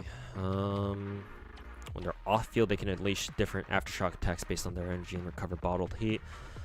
I believe that's their secondary bar.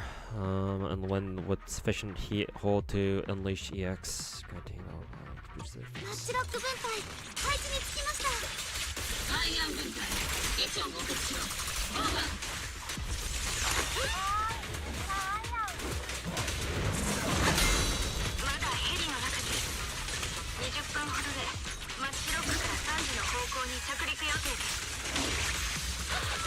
Actually, how do you build bottled heat on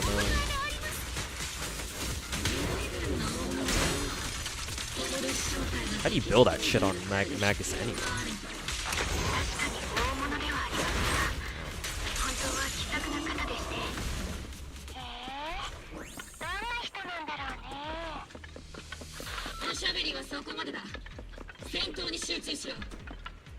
Oh, here's Bell. During the Saint React I did a couple days ago, I let the video play for like 1 minute total, and it just skipped through everything. Did my editor put out the Saint React? I don't think he did yet. I'm surprised he brought that up because I don't think my editor even clipped it out of my stream. Let me check real quick. No, the only React videos that he put up so far were the ones that I did for I did against Ethan, I think it is, yeah. So, I guess that's kind of a delayed response there, because I did that Saint React like last Sunday, I think. I'm kind of curious as to why you're bringing it up now, but I'll answer you anyway. You watched the VOD? Oh, okay, fair enough then. Here's the thing. I mean, if you listen to why I skipped ahead in the video, you would know. But since you didn't hear it there, I'll tell you right now. The reason why I skip ahead in St. Tontus' videos is because he said, I know exactly what he's saying, or what he's trying to say. I even summarized it for you in the React itself. In that particular video, what St. Tontus was doing is that all he was doing basically is relying on the words of others to make his argument. That doesn't make a very good argument. And I make it very clear that what St. Tonsus was doing there, I don't respect at all. Because in my opinion, it's not even this shouldn't even be an opinion, but you know, we live in a fucking society. For me to have given St. Tontus like the minimum fucking respect that I would give to a video like that, because St. Tontus in that video is trying to make it sound like, oh, you know, I called it, guys. HP inflation is a problem. I was talking about this 5 months ago. See, look, guys, I was right, right? He was trying to fucking propagate that fucking bullshit. So if he's trying to make that kind of claim, right, I get that he's trying to, like, I at least understand that he's trying to be like, oh, look, guys, I was right. But that shouldn't have been the only thing he did. I would have wanted to, if you wanted to make that video serious, I want him to fucking at least pull up some goddamn numbers. You know, see, I wanted to see him do some fucking math, right? He didn't even pull up his own Zenless account one time in that entire fucking video. Like, I would think that if you're going to make a video discussing, like, the whole, like, quote-unquote HP inflation drama in Zenless motherfucking Zone 0, you would at least start your video by being like, hey, I think HP inflation is a problem. Here are the numbers. Or, like, at the very least, if you don't have the hard numbers on hand, at the very least, you should fucking pop up your own Zenless Zone 0 account, go do the most recent deadass cycle, the most deadly assault cycle, or the most recent Shiu defense cycle, and play through it and see what you feel, right? Oh, maybe Shiu defense enemies do feel a lot stronger than they used to. Okay, like, he didn't even do that. Literally the entire video that in St. Tontus' video, literally the entire time, he doesn't pull up his own Zenless account once. He doesn't even mention any hard numbers once. All he does is go off the hearsay of other content creators. He's quite literally stealing other people's content and turning it into his own.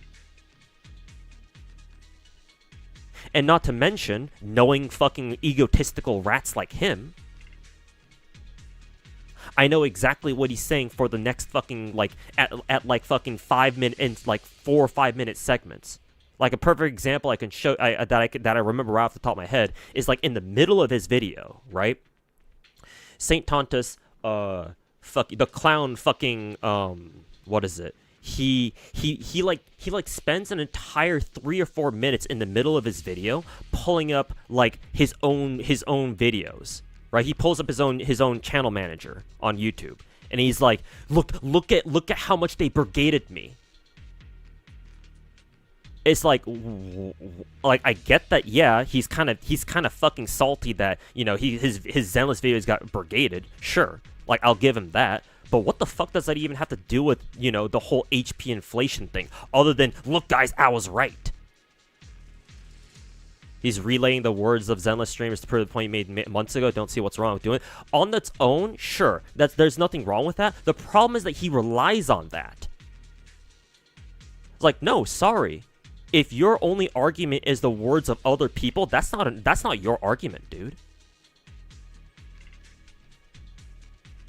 Again, let me reiterate, because I don't think you were listening. If Saint had done some hard math on his own, right? At the very least, if he had at least pulled up his own Zenless account, played the most recent endgame modes, okay, sure. Because at the very least, he pulled up the game. He didn't even do that once. I mean, by his own admission, apparently, he said on stream that he only pulls up his Zenless account like once every fucking month. So, you know, how often is he going to fucking pull up his Zenless account on stream, right? Him using the words and the discussions of other actual Zenless content creators would only make sense if he himself has actually done at least some kind of modicum of work to figure out if HP inflation was a problem. He brought up the HP inflation graph. Maybe not in that video. Well, I didn't see it. If he did, you're gonna have to give me a timestamp. Either way, though, I mean, anybody can pull up a fucking dog shit graph and say, oh, look, guys, here's the evidence. So, maybe that's enough for you. But for me, no. Hell no, that's not enough. And besides, that still doesn't do anything against my argument of Saint Tontus doesn't even play the fucking game properly. Or he doesn't even play it on a regular basis. What makes him think he has any right to fucking comment on another game?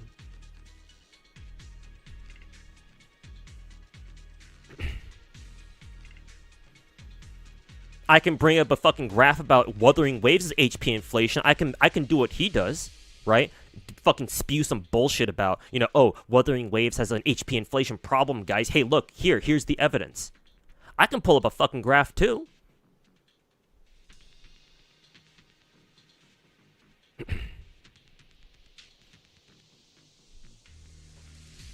Like, what exactly does that prove? Other than the fact that St. Tontus is a dirty little fucking rat.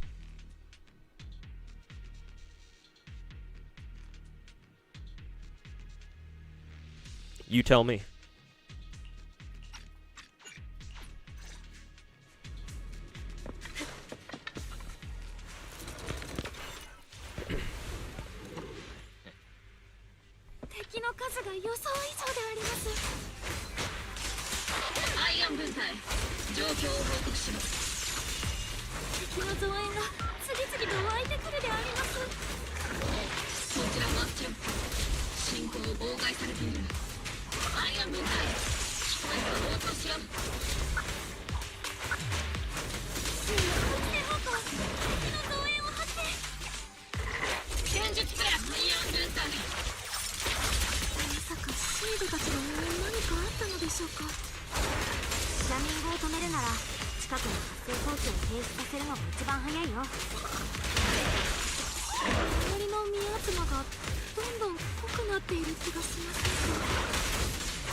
Oh, now we're using seed.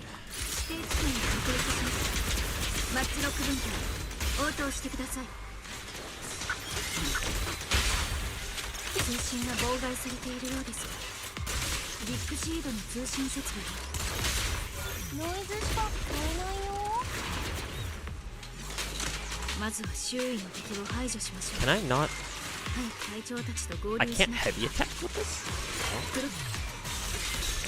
特派員と隊長たちは無事に合流できているでしょうか。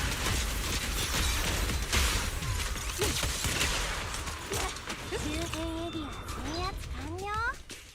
お邪魔 Hey, yo, Tammy, welcome な back. ったね。 Hope you're enjoying your weekend so far. 応答してください。はー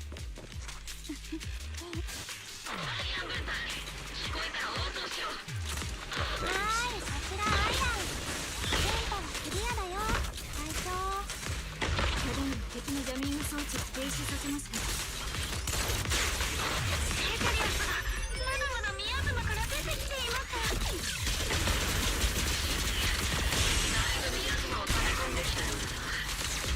アイアン分隊、制御室にエーテル転送装置の可能性はある？黒ビラジャー。リングノックを更新。エーテル転送装置の停止。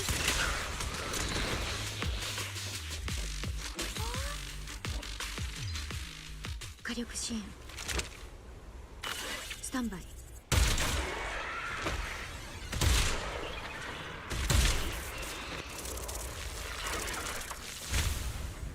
ーテル伝送装置停止しました。感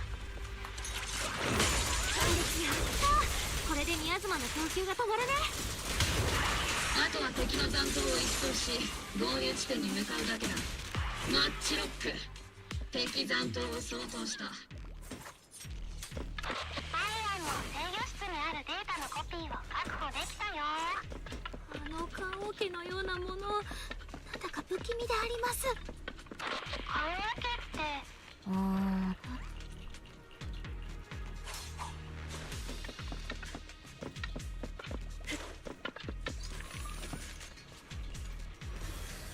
This is one of those,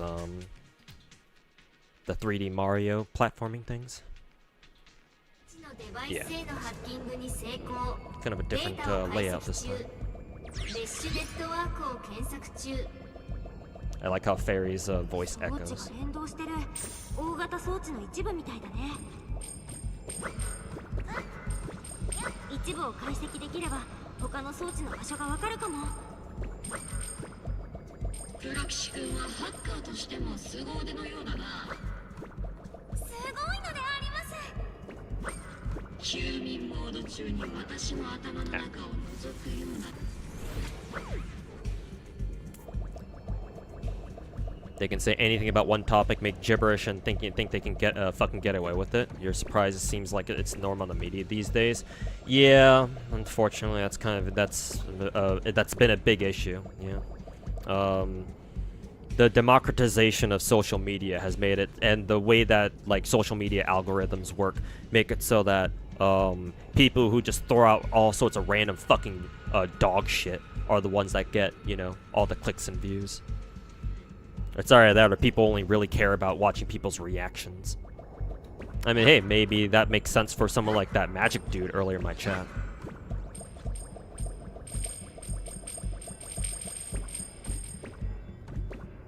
If bro wants to come into my stream and try to lecture me on, you know, why he thinks my reacting is bad. .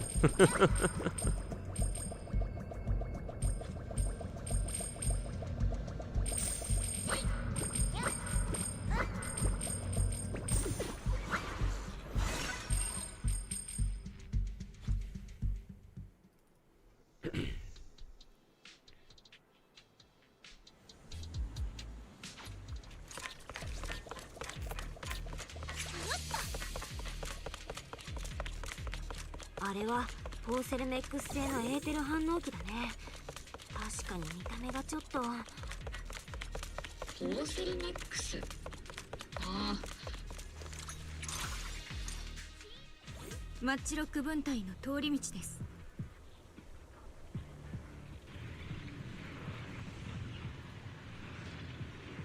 今回の任務は順調だったな。みんなご苦労だった。特派員殿もお疲れ様であります。私はやるべきことをやっただけ。すごかったのはみんなの方だよ。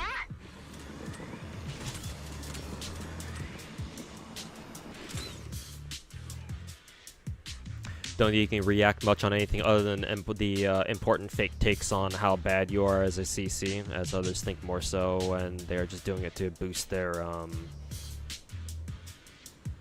their content. That's why I have to make a variety of like react content to disprove you know, bad takes about gacha games, and then make my own content educating people on, you know, stuff on various gacha topics. That's what I've been trying to do on my YouTube channel recently. So I just got to keep that. Hopefully I can keep that up, and we'll see where it goes.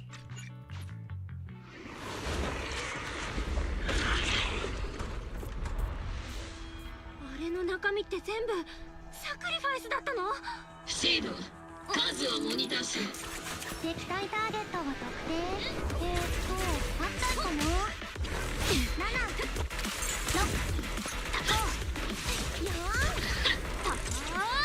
Peace, got work tomorrow. Alright, Finkel, take care, man.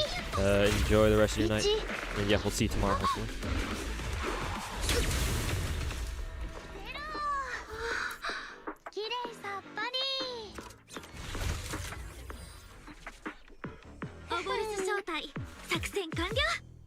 I still think it's pretty fucking retarded for Proxy to be out here physically, but you know, Chinese gacha storylines, you know. Here's that evil bitch from before.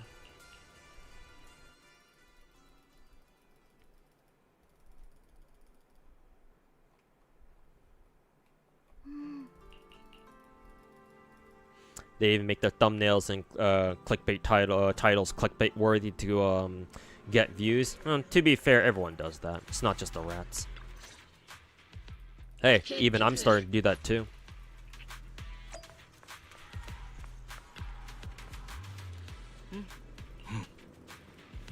Kind of want to end the conversation with nothing was gained in the first place. Well, if you don't have people like me, sure, that's the best you can hope for.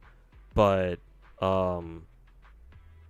so long as we have content creators out there who, you know, want to set the record straight on, you know, whatever it is that people are talking about in gacha games, yeah, we should always strive for better. At least that's what I'm gonna do. Like, again, like I said in my Take a Stand video from like a month or two ago, if there are people out there who don't want to take part in the conversation, and they just want to lay low and pray that the rats don't go after their asses eventually, then sure, hey, that's if that's what you feel like doing, then sure, man. Can't force you to do whatever. But, you know, I know what I want to do. And that's, you know, fight the good fight. No matter how hopeless it might seem, no matter how fucking, you know, pointless it all might seem.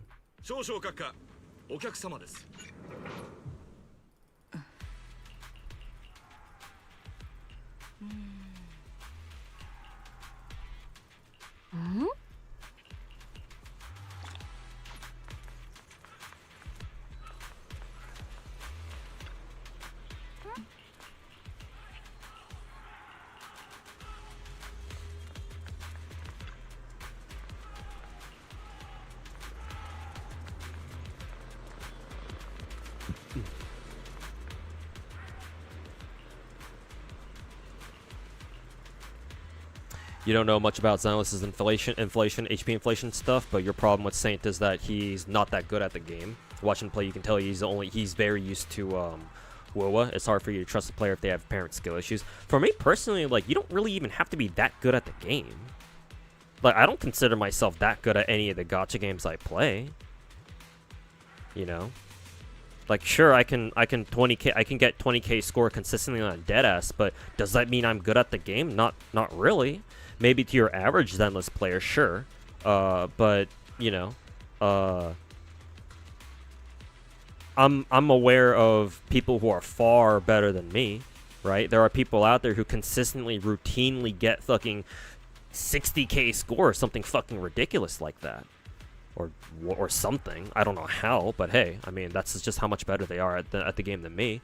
I mean, fuck, bro. The real fucking pros at this game can easily beat my own scores with like half the fucking teams and half the fucking investment as I put into them. Simply because they actually know how the fucking game works, whereas me, I'm just like, you know, herp da derp. You know, I'll just let my characters carry my ass half the time. So, for me personally, it's like you don't even have to be that good at the game. As long as you have a basic understanding of like how the game works, and more importantly, you're not out here trying to spread a fucking narrative, like to push a fucking agenda. Like the dirty little fucking slimy ass rat you are. Like, as long as you're being genuine in like, oh, I think this is a problem, you know, hey, I think it's good to talk about it. And you're criticizing the game for the genuine purpose of wanting to see the game improve and become a better game and a more fair game. Sure, like how good you are shouldn't be as big of a factor. I mean, yeah, sure, it helps if you actually were good at the game, but that on its own shouldn't be like, oh, only the pros can talk about the game properly. It's like, oh no, you don't have to be like a fucking MLG, uber elite, fucking pro player, pro streamer, trademark. To like, you don't have to be like that. You don't have to be a fucking savant to realize that, oh, maybe this might be an issue. But at the very least, like, if you're gonna fucking talk about a problem, you shouldn't make it about yourself.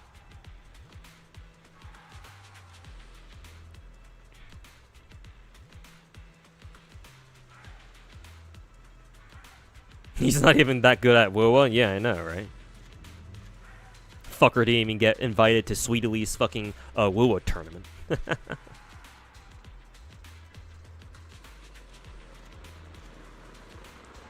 Last question before you go to sleep. How do I do it? How do I play so many gacha games, don't feel burnout? Simple answer is I'm just built different. Yeah, that's all I can really say. I'm just built different. It takes a very particular kind of person to look at a whole bunch of gacha games and be like, oh yeah, I can play them all, no problem.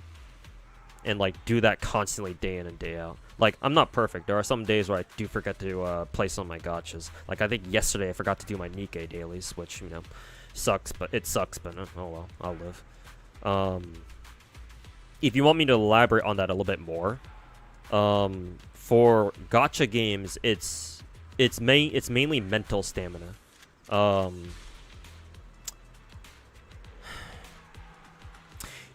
Either you just kind of have to be like born.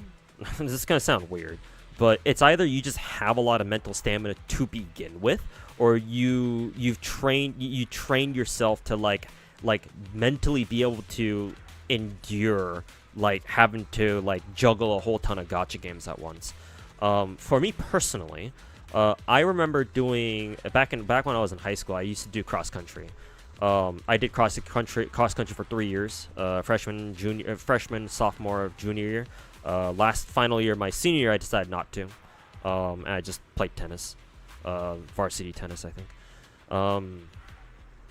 Well, actually, I played varsity. I played tennis all 4 years, but for my senior year, I decided, I think I'm tired of cross country, so I just decided not to do it anymore. But those 3 years of cross country, really, I think those 3 years were crucial for me. Because I don't know if you've ever done cross country. If you don't know what cross country is, it's basically just long distance running. Like our practices were anywhere from like a couple of miles, like I don't know, 8-mile runs. Some of our longer runs we've done have taken us like 3 to 4 hours to do.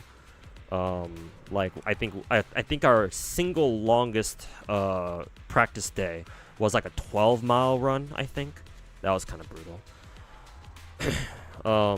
But yeah, cross country is basically long distance running.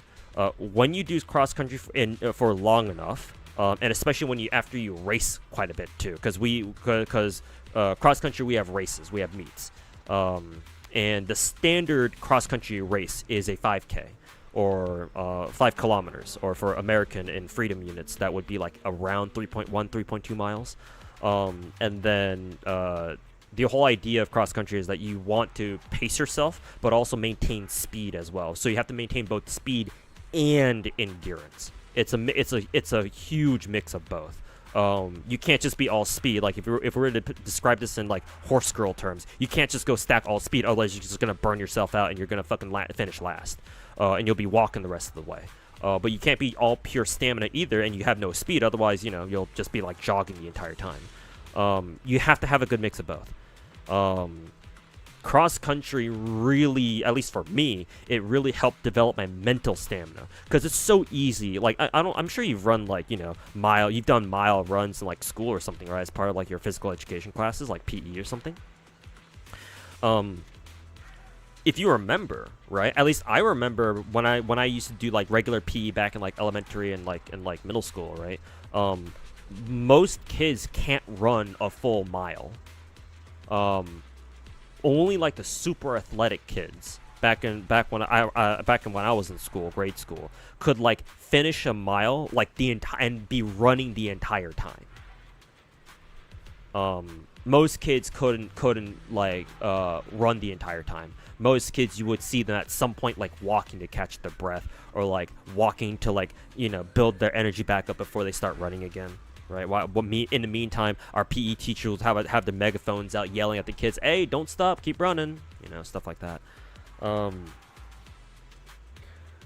Most people do not have like that mental stamina. I guess I was lucky enough, if you want to consider it that way. I was lucky enough to have taken cross country, and that forced me to build my mental stamina. Because again, it's when you're super fucking tired and you're running like a long distance, like you're running like a mile or something, or hell even longer. It's so easy just to be like, oh, I'm gonna stop running, right? The whole point of our practices for cross country was to get us prepared for our 5Ks, and more importantly, it was to get us to kind of like keep fucking running. Because running is always going to be faster than walking. Well, most of the time. But even if it wasn't, the whole point of it was like, you got to build your stamina, right? You got to keep pushing yourself. Again, it's so easy just to like stop, right? It's so easy to stop running while you're doing a mile run. It's so easy to like just stop playing gacha games if you're not having fun with it anymore. It's so easy to just drop them after something bad happens, like, oh, you got fucked over on a gacha pull. Alright, there goes my motivation to play the game. Gacha dropped. Move on to the next one. Like, for the vast majority of gacha players, they do something of the sort, where they either get tired of playing gacha games, so just like, fuck it, I'm just gonna go play another game. Or something shitty happens, like they lose a coin flip, and they're like, oh, alright, fuck this game. Move on to the next one. It truly does take someone who's built different to stick with their gacha games and continue playing them even as more gacha games come up. But those people are very rare, to be fair. It's like it's half mental stamina, the other half is like it's just an issue of time, right? Do you have enough time in a day to play all these different gacha games? Right now, because I don't really have like a normal job per se, like I technically have one, but it's kind of like it's kind of weird. But like right now at the moment, like I have the time to play a lot of these different gacha games. So it's like on one hand, it's like, yeah, sure, I can sit here fucking gas myself up saying like, oh, I'm built different, I'm him. But the other half is like, no, I have the time to do this. I'm lucky enough to have that kind of schedule that allows me to play all these different gacha games that I like. And I understand a lot of other people out there don't have that time. And maybe they would like to pick up more gacha games. They just simply don't have the time to play them all. And like, hey, I feel for those I feel for those people. It's not their fault. So it depends on the person. All right, take care, UI. Thanks for hanging out, man. Catch you next time. Hopefully see you tomorrow.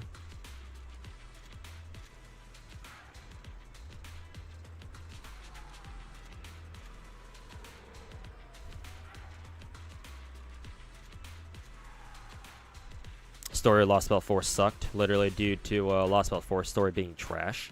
Which one was Lost Spell 4 again? Wasn't that...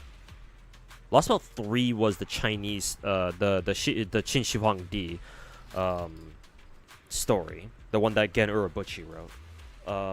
Which one was Lost Spell 4 again? That was the Indian one, right? With Gajuna and Karna, right? I thought that was okay. But I guess if you didn't like it, then yeah. Yeah, it was the Indian Lost Spell, yeah. But I won't question why you didn't like it. If you didn't like it, you didn't like it. So,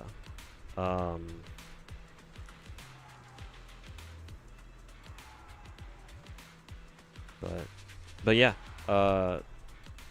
that would be my answer. The past 10 minutes of me yapping. Don't have to be a pro to talk about stuff, but you watch him play live, and then when the Umbrella Girl dropped, and he was bitching and about HP inflation while his team was quite literally dying. Yeah, at that point, I mean, Saint Tontus is a fucking agenda pusher. So yeah, of course that's how he would act. Yeah. Like, it's one thing to be salty at a game because you suck at it, but but he's not that. Saint Tontus is not that. He's not bitching about the game just because he's salty that he's not good at it. No, he's pushing an agenda. Like, even if he were good at the game, I wouldn't really fucking care, because I know why he's bitching about it.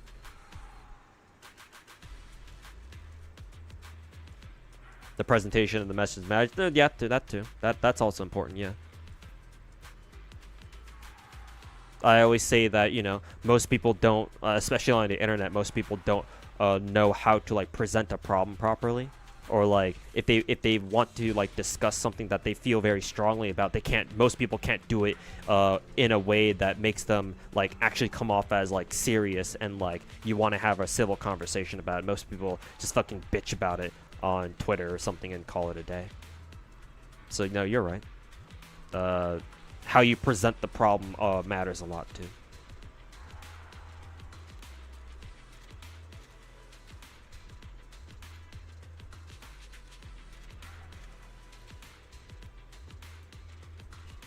Sweetly held a Wuwa turn. Yeah, it was some time ago. It wasn't recent, I don't think. It's been at least a couple of months, I think. But she did host a Wuwa tournament, like a hologram tournament at some point. I think it's actually, she's done it more than once, I'm pretty sure. I think that was her second or third one. I don't know. But she did host a tournament. And guess what? The clown wasn't invited. Fuck that piece of shit. Definitely the Asian Korean blood working. Yeah. Something rice fields.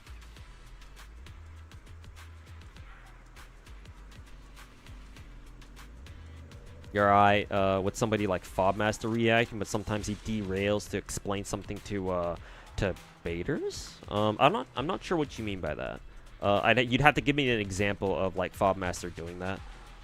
Cause sometimes it is important to explain very clearly just to make sure there's no confusion about it. Even if people are baiting, sometimes it's good to take the bait anyway, just to make just to get the story straight, right? Because if you don't set the record straight, then other people on chat who don't know any better will look at what the baiters are saying in chat, and they'll be like, "Oh, really?" Right? "Oh, is HP inflation really a problem with Zenless? Oh, I didn't know that." Right?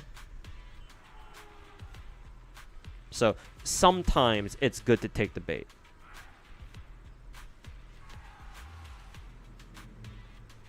Have Manju made Upside much more auto battle friendly compared to what it was three years ago? Kind of? Not really. Gotta deal with stuff. Alright, AK, thanks for hanging out, man. Gotcha tomorrow or next time, whenever we can see you again. But no, Epthesia, I don't think so.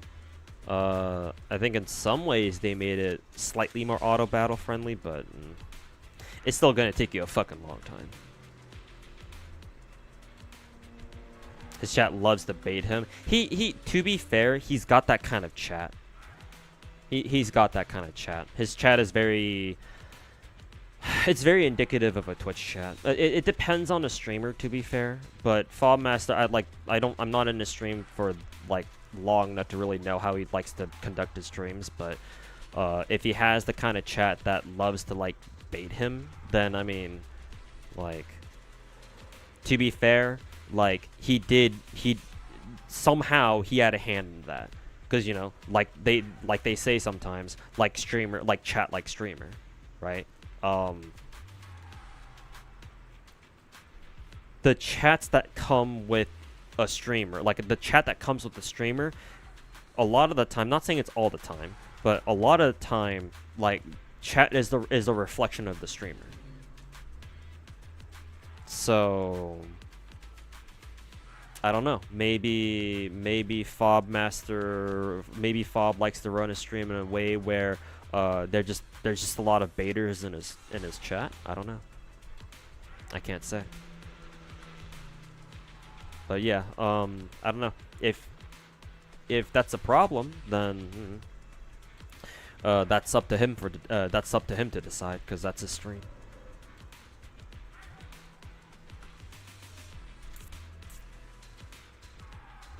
Like, I don't know. Maybe I would end up doing the same if, like, all of a sudden tomorrow I have like 1,000 viewers in my Twitch chat. I mean, you guys know me already. I'm perfectly willing to sit here for literal hours on end explaining, like, well, literally one fucking thing. So maybe I do the same. So I don't want to criticize Fobmaster here just for sitting there in his chair on his stream, fucking responding to like you know, baiters and like trolls all day. Because I don't know. Hey, maybe I would do the same too. He's too soft to solve it more confidently. I mean, it's not exactly a secret that, you know, the more popular of a content creator you are, unless your name is the fucking clown, the more popular of a streamer you are, the more neutral they feel like they gotta be, so they don't piss off people. So, like, they don't piss off the wrong people on accident. Yeah, like, I don't blame Fobmaster for that, but like, yeah, I do agree in the sense that I wish that more content creators actually had more of a fucking spine, yeah, and be able to put their foot down when it comes to like certain topics. Like, no, like, this is not up for debate. Like, y'all are fucking retarded. But you know, they're not gonna, streamers like Fobmaster, to be fair, they're not gonna say that shit to their streams, yeah. Because they risk some people twisting their words out of context and you know, trying to stir up drama about them.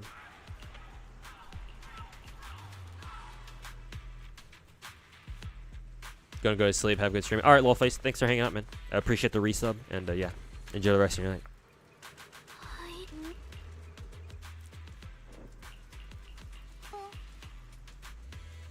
Don't really have that many issues with him. Just not a fan of him derailing things sometimes. Okay, fair enough then.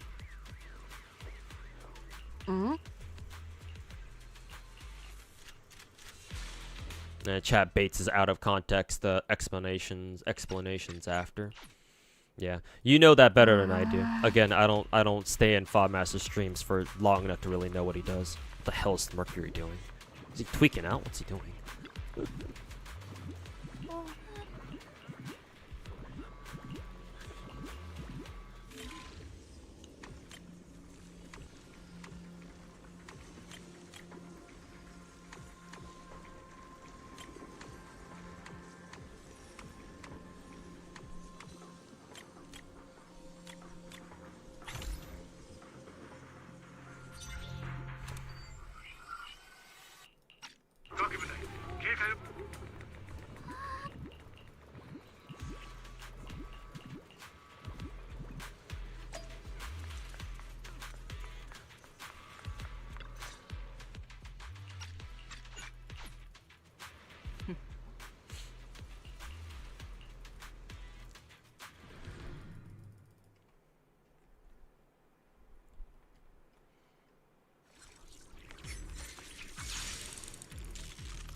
Sweetly, both Sweetly and Genizod are practicing TOA and then Hologram. Is there another WUA tournament about to go on? Where are we going? That's hilarious. That's her dash. 防衛軍め、ここを嗅ぎつけたか。ん？何者だ？鉄拳を阻む知れ者が。始まりの主は決して彼らを許さない。我らの犠牲は主を求める者のしるべとなるでしょう。感動を計算中。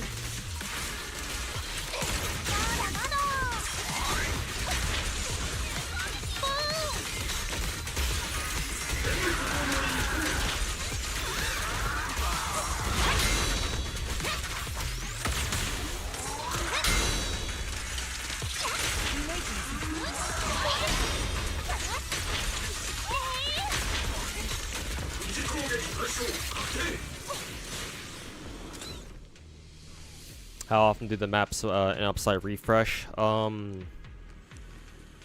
every month, I think. It's either once every month or once every 3 or 4 weeks. I want to say 4 weeks. Did I see the Miku mod for Seed? No. I'm sure it looks great though. And yeah, I'm not exactly surprised. They love baiting. Let's see. Funnily enough, many of those chatters might behave nicely in Sweetly's chat. Yeah, because, you know, Sweetly's a girl and a lot of them are... Let's be frank here. A lot of them would be simps. So yeah, I get it.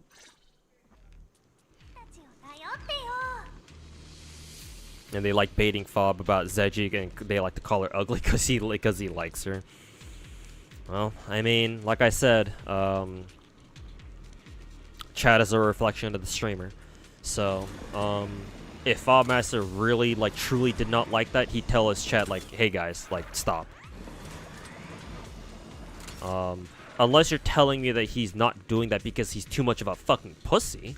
I mean, there's always a chance of that. Like, even if he is, I'm not gonna sit here to try to antagonize Fobmaster, because I do that enough already against all the fucking rats. But, I mean, like... That seems like that's a that seems like that's a problem that he's gonna have to deal with, not me. So, just trying to be honest here.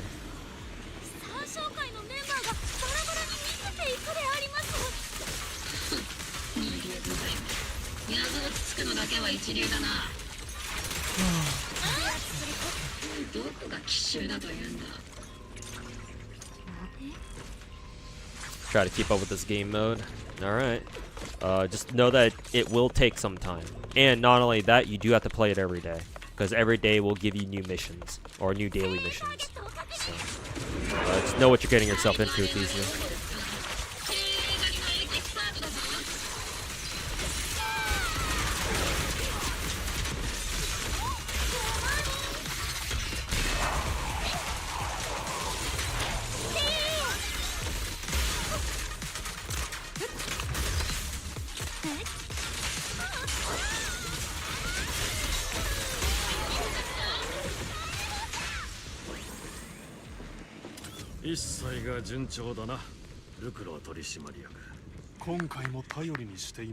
If chat is a reflection of a streamer, then how do I expect you guys to behave? I don't expect you guys to behave like anything. I have some guys in Twitch chat who love to go out, who love to goon to their favorite gacha characters. I let them do that because I'm of the opinion that if you play gacha games, right, you should be playing them for the characters. So seeing people goon for their favorite characters, hey, that shit makes me happy. Because I see people enjoying gacha games how they are meant to be enjoyed, for the characters mainly. Like if you want to like talk about stuff, like if you want to ask me questions about gacha or you want my opinion on certain things, that's fine too. That gives me something to talk about while I'm streaming. I guess the only thing the only thing I ask out of my own viewers is that just don't be a fucking rat, I guess. don't be a judgmental piece of fucking shit who only wants to fucking push an agenda, and you don't even care about the gacha game you're playing. All you want to do is just feel like you're right. Like no. If you're gonna be like that, if you want to be like a fucking little piece of shit like that, like get the fuck out of my stream. Go to fucking Twitter. Twitter is the place for you. But assuming for the moment that you're not that fucking retarded, like however you want to act, I'm pretty cool with. I don't think I have like an expectation out of my viewers outside of like, you know, don't be a fucking rat. So like I don't really have anything in mind of like, oh, you guys should act like this, you guys should act like that. Like, no, not really. You guys can act however you want. If I don't like how you're acting, I'll fucking let you know. And if I have to, I will ban you, right? Ban all the fucking bad actors so that they can't fucking drag the stream down.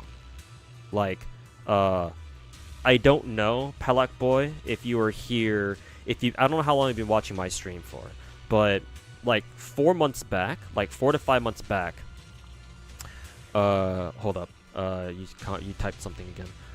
You like watching my stream in the background because I don't act fake like more gachas easies for real. Hope you stay that way. Hey man, I appreciate that, man.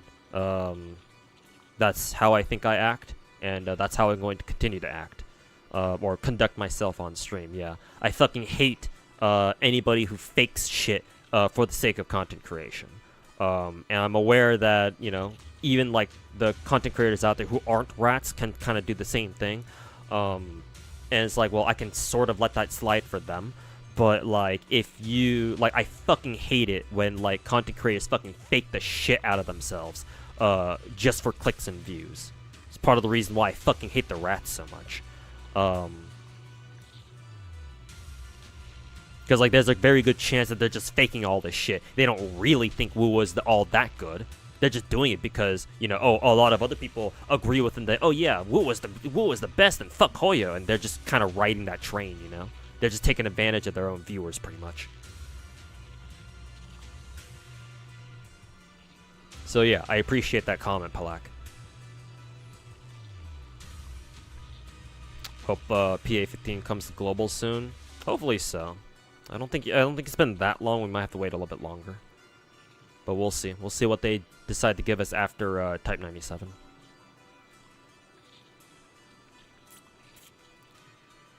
You can buy a logger for the 5k oil to reveal the map. Yeah, you can do that if you have a lot of spare oil.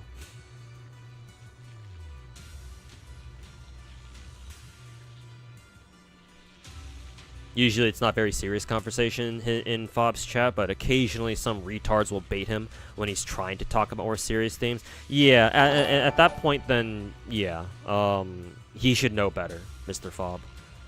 If he wants to talk about more serious stuff, right, he should not be taking the bait. So if he still takes the bait whenever he does, like, earnestly try to talk about more serious stuff, then yeah, that's his fault then.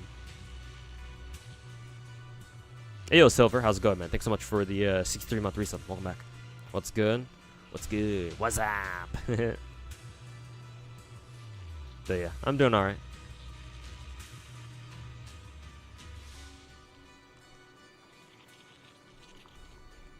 But yeah, Palak, thanks for the compliment, man. And yeah, I'm hoping that, you know, we get more gacha content creators who, you know, find it in themselves to not be such fake-ass motherfuckers and, you know,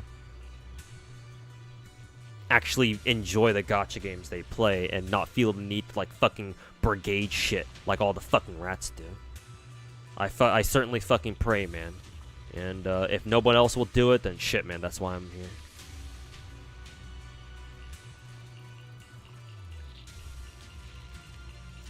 The only rat you like is Jane? True. She's fine. Huh?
pressing M doesn't do anything.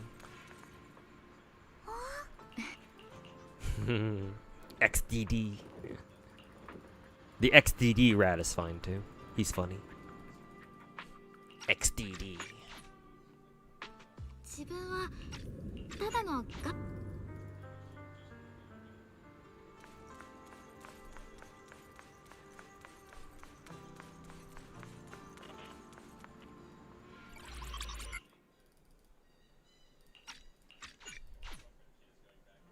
It is nice that they're including Fairy back into the story in a big way, at least. I remember at the beginning of 2.0 story, we were kind of worried that they're phasing Fairy out of the picture in terms of story, but...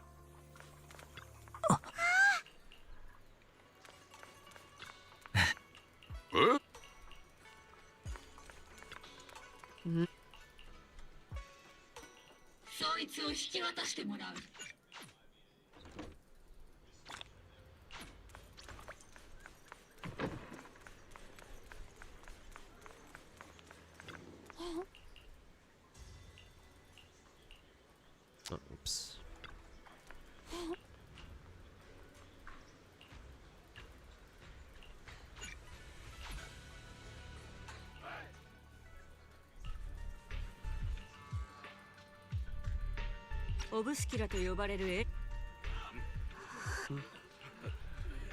Imagine being the person paid to animate their jiggle physics with one hand. True. A master among men.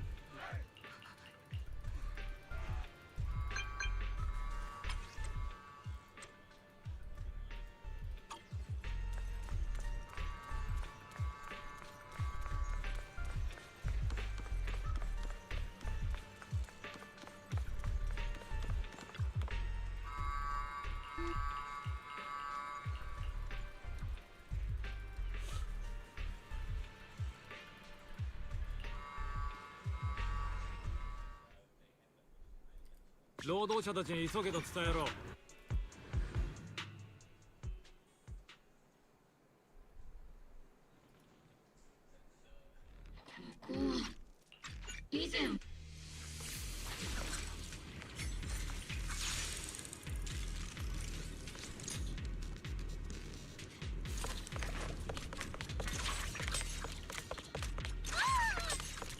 つ目の解説信号源を確認。2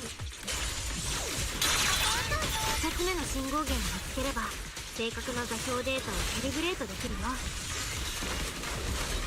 私の後ろに存在しない専門用語で発火流貨物って書いたんじゃないだろうな。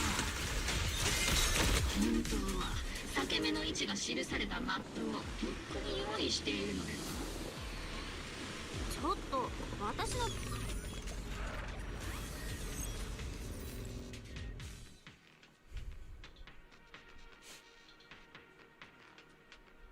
置の動作プログラムを解析中。この装置宮妻を誘導して集めてるみたい。そんなことまでわかるのか。あちらさんのエンジニアが丁寧にコメント残してくれてるからね。最後の制裁、宮妻を活性化させる大規模実験。三小会は宮妻をたくさん必要としてるし、きっとこの装置が鍵なんだよ。三小会の拠点に宮妻がいっぱいあるのもこれのせいだったりして。解析完了。装置の位置を特定しました。Yeah, that's kind of brutal. If you miss the, if you miss this or wherever the lift's supposed to go, it just goes back down immediately.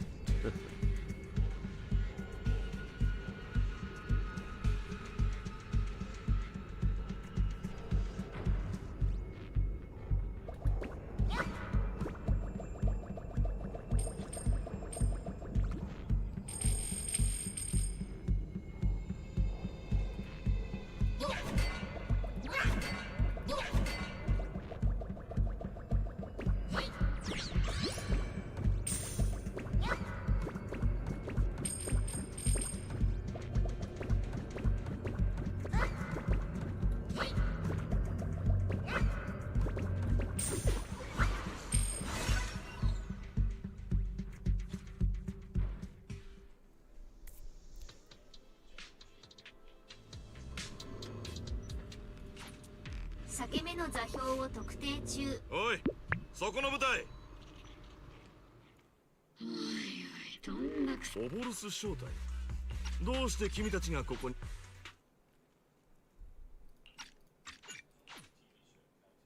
当時の指揮官はアガメムの正体に。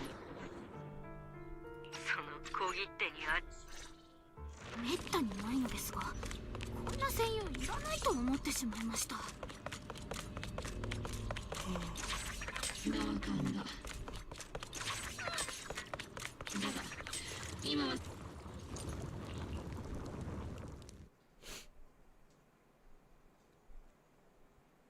Same goes with the Azure Lane artist. 歴史の道を冒涜する信仰なき者を粛清しなさい。ここには三章会のネズミどもがわんさかいるようだな。黒騎士殿の情報が決め手になりましたね。最後の正解だかなんだか知らんが、決して成功させるな。引き続き前進だ。連中を一網打尽に。久しぶり。I assume Sarah turns into the Defiler beast. Actually, does she? I don't know. Maybe that's just a personal thing.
Didn't see and bully out Dishwasher, who was an Azure Lane artist. I don't know if Dishwasher was bullied out. Maybe he was. I don't know the details on that, if that actually did happen or not. I don't think it was the Chinese players either. Well, I say that, but it very well could have been, to be fair.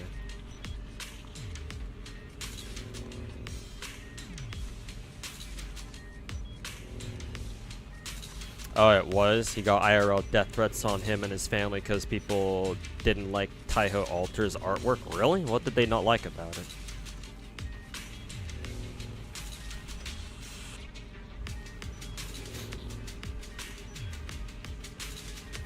What did those fucking retards not like about it?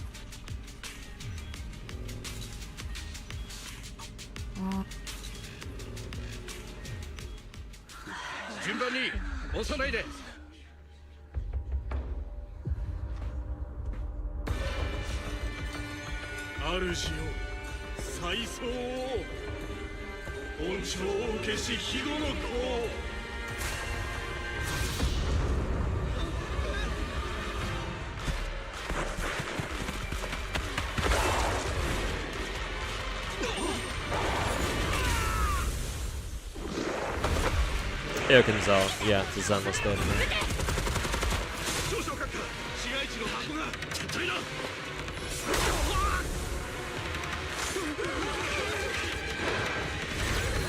It's too bad they don't show blood in this game.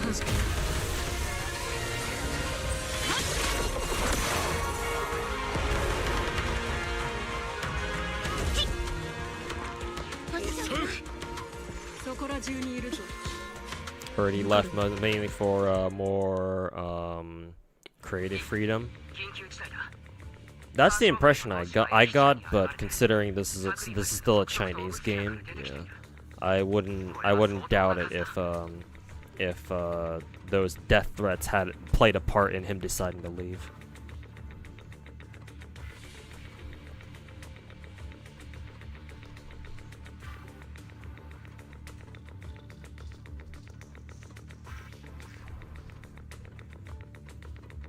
Too pale, so they fix it, and then people realize they changed other stuff about Taiho meta and bitch about it. Didn't help that it was obviously a repurposed Halloween skin.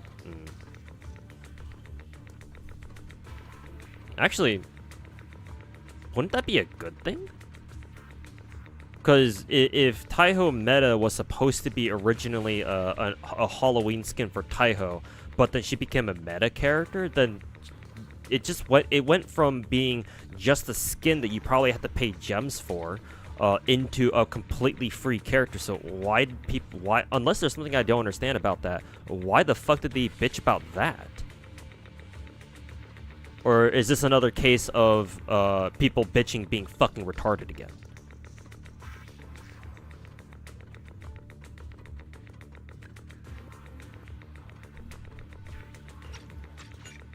I don't know. You tell me. Because people love bitching. Well, yeah, but sometimes there are people who bitch and they have an actual fucking point about it. But you know, a lot of the time they don't, and they just end up sounding fucking retarded.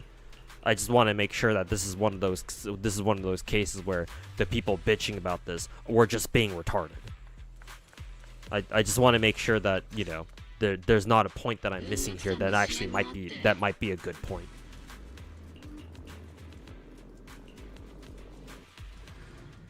Did you see Ryuka Sensei's video about gacha tourists and tourist behavior?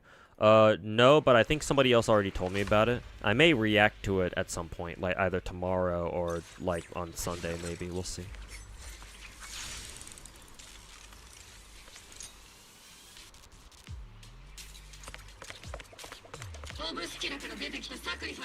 People have a certain way they expect alters to look. If they don't look that way, they get pissy. I'm pretty sure not all the alters look the same. So like, why do they have a problem with Taiho meta looking a little bit different? Huh? I mean, personally, I don't even see what's so bad about her fucking about Taiho meta's design overall. So I don't know. I want to chalk it up to just people being fucking retarded.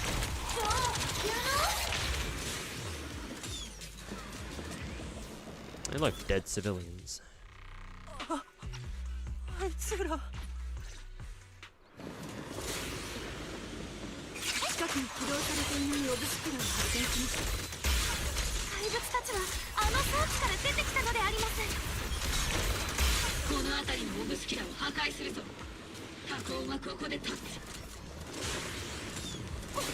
Where we're supposed to be.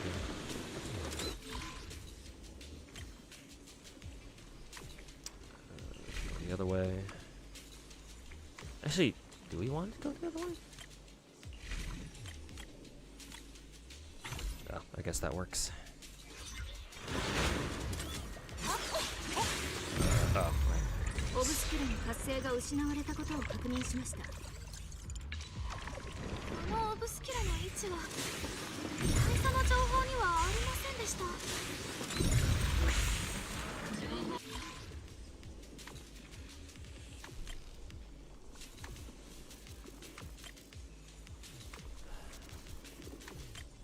how the fuck does this work?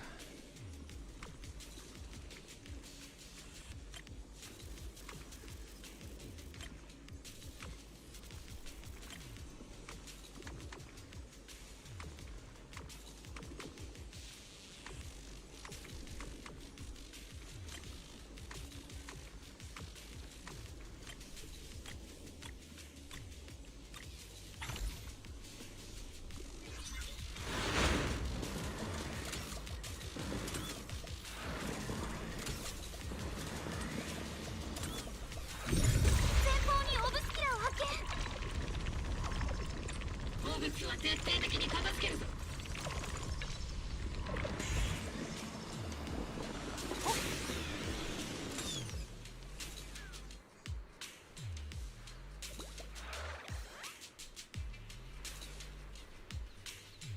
Good majority of Taiho simps being angry that her meta version came up as being reused art from a Halloween skin that never came out rather than being brand new art.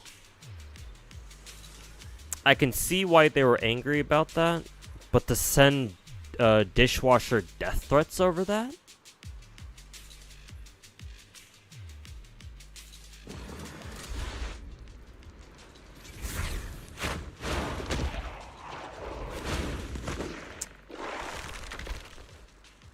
Sometimes I really do wonder if gacha games were a mistake. 警戒しろ。空に外で活動できる怪物か。恐ろしい武器だ。もし彼らの侵入を許してしまったら。そのようなことを我々が許すものか。ロレンツ少将はこの先に撤退したであります。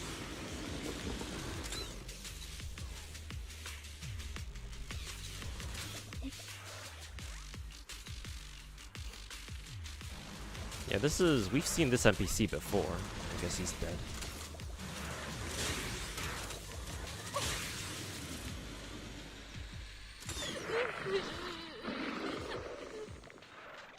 They're retarded, what more can be said? Like, I get that most people on the internet are probably some flavor of retarded, but...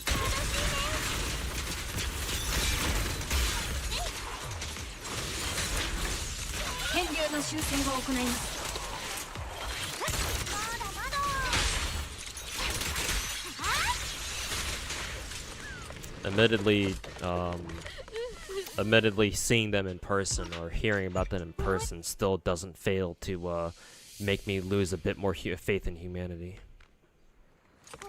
鬼火隊長、ここから先は。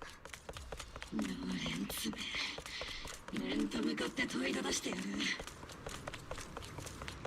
It's like, you would think I'd be used to this by now.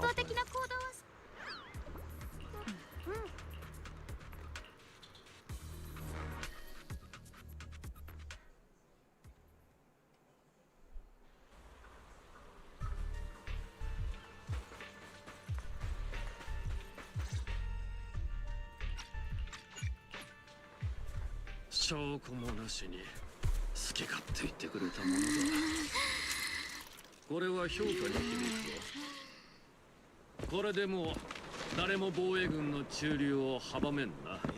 その通り。あなたはここにとどまることになる。イゾルデ。撤退するぞ。大佐。今回はお手柄だったな。お手柄。かつて捨て駒にしたあの兵士たちもか。彼らもまたお手柄か。裏切り者だ。 Wow, they actually show blood. I wonder if on the Chinese version they don't they show that at all. 私が遂げた。ん？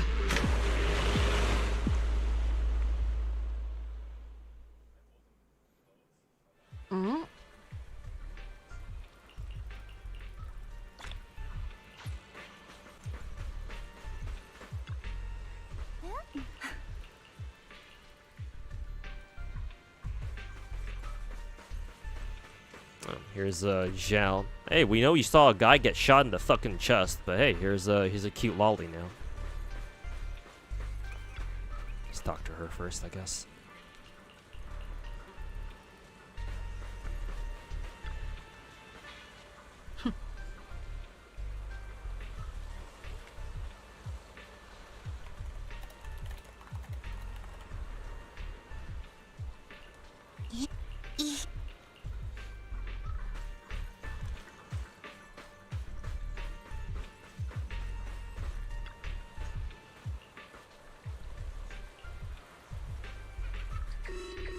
But they probably censor that scene on the Chinese version. That just makes me wonder if they show blood in that scene, then why can't they just show blood throughout the entire fucking story at this point?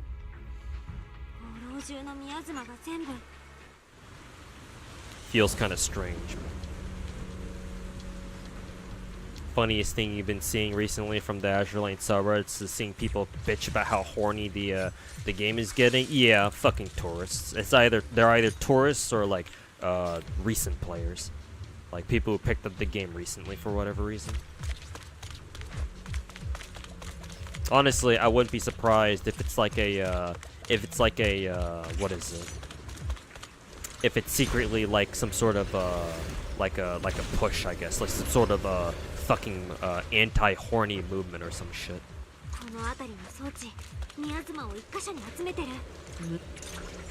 Then again, maybe it's not, because if that were the case, then other Gunnar games like Brown Dust 2 would be experiencing a similar thing. So this is probably either tourists or like newcomers to the game. Oh, I gotta go search for a fucking code, I guess. Oh, perception.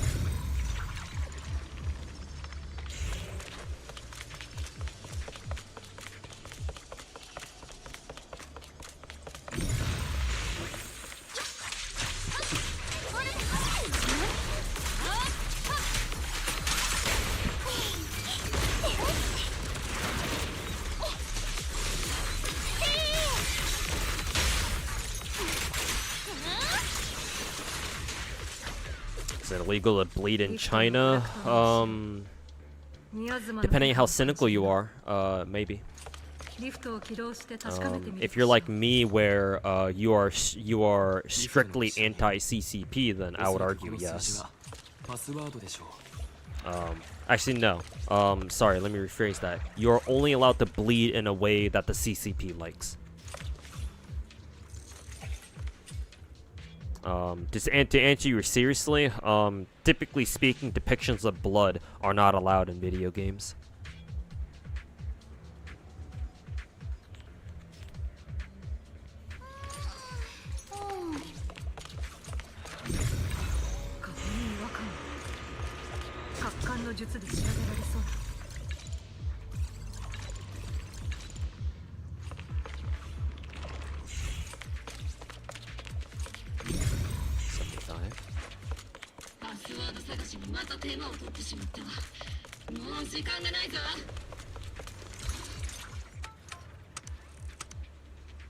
Oh, was I supposed to fucking get the entire thing?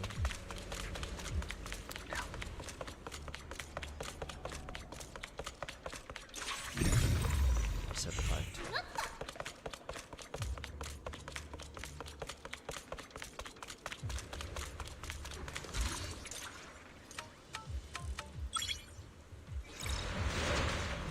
Social credit score going down. Oh, don't worry.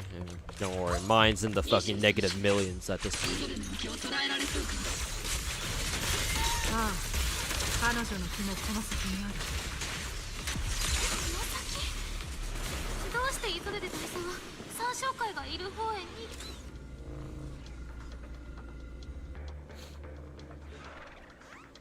From what you read, they miss how the history stuff and how they miss the history stuff, and the recent girls don't even look like ship girls anymore, and how wild rigging is nowadays.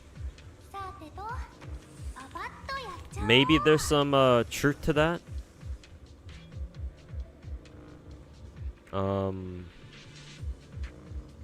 Like, I can sympathize at least if like they miss like a certain like aesthetic that Azure Lane used to have, but they just don't have it anymore. I don't know. If we ignore the skins, I think that the default, like the base skins of most characters, even these days, they still, you know, relatively adhere. At least they loosely adhere to like the general like aesthetic of their individual factions. But like them bitching about how horny the skins are is kind of that's pointless. Like, what the fuck did they expect? It's Azure Lane, bro.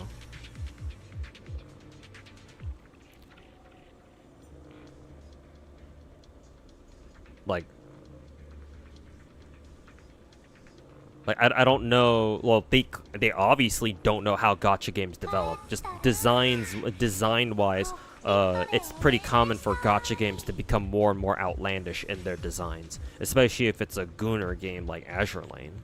So, like, I guess they clearly don't understand how gacha games develop. Like, if they want to play a gacha that has, like, a consistent aesthetic, then they should go play Genshin.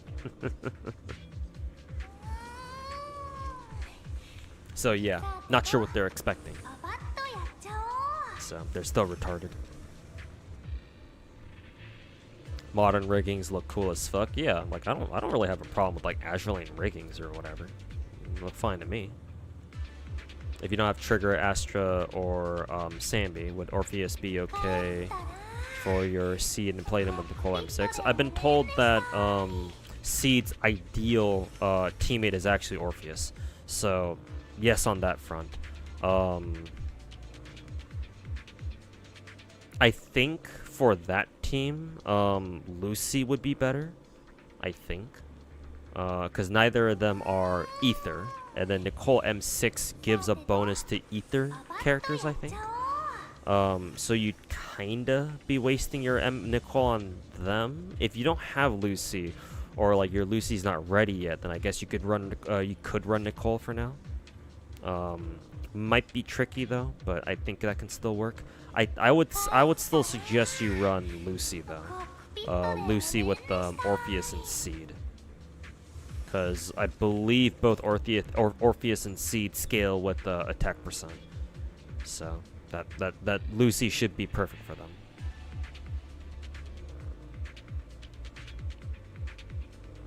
You like Zenless' sound design a lot? Yeah. Lots of details there. Genshin has quite a few of those like auditory details too. But they're easier to notice here in Zenless, to be fair.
随分お姿ですね。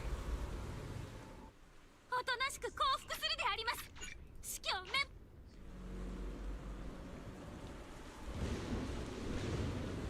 めイゾルデ大佐、どうしてこんな。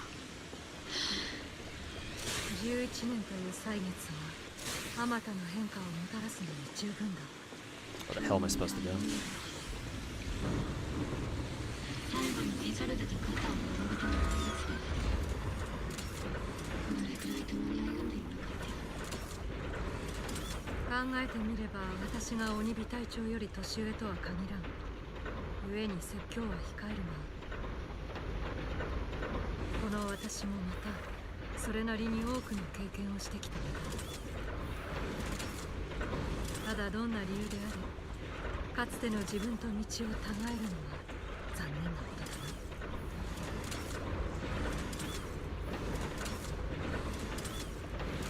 宮妻が収束する場所はすぐ先だ。それで大佐もそこにおられますか？初めてだな。鬼火、イゾルデが犯した罪というのは到底許しがたいものだろう。分かってる。イゾルデ大佐、あなた。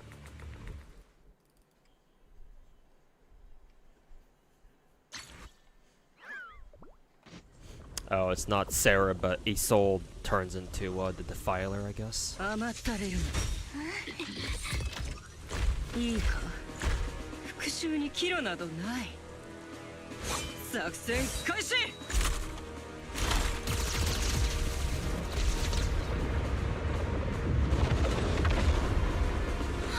けない。体型を維持、裏口を守れ。もはや道は分かたれた。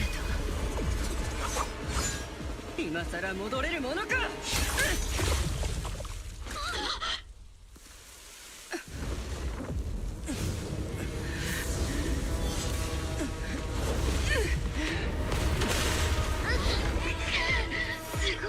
I guess stabbing yourself in the chest gives you huge fucking tits. Huh? Maybe that's what Isolde just wanted. Maybe that's just what Isolde wanted all this.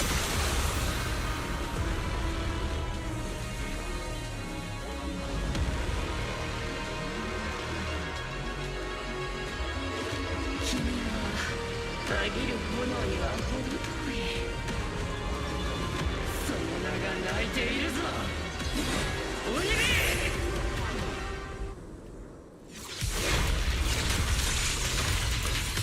始まりの主よ。 It's kind of a weird team. ご恩寵。そんなものにすがるんだ。宮妻が大佐の周りに。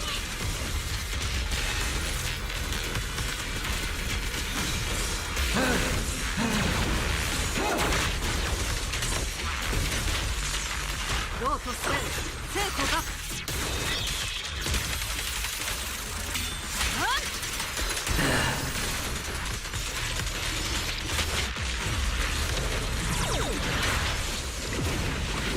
荒波に飲まれるがいい。この憎悪に果てはない。沈むがいい。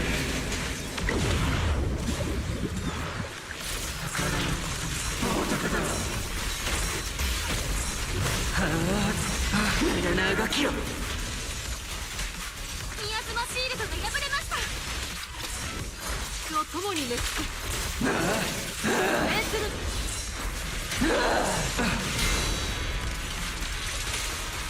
最大出力。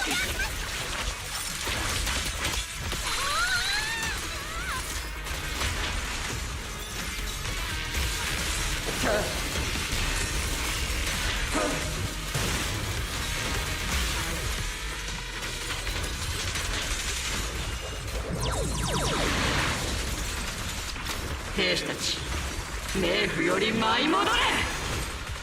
私のために戦え、オブシリアン大隊。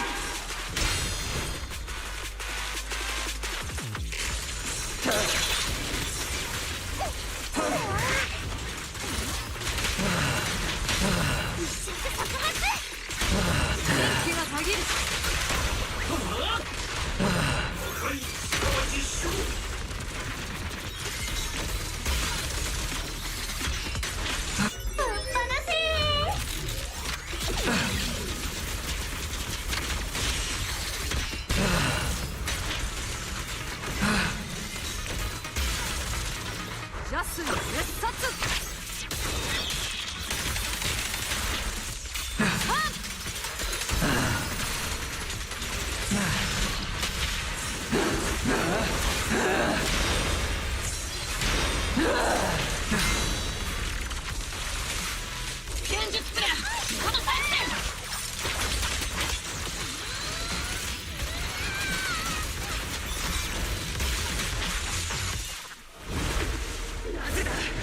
なぜ阻むんだ私を止めるな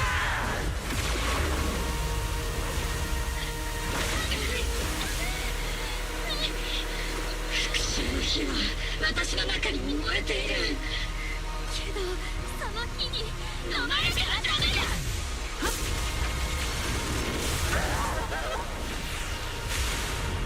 Frickin' laser beams.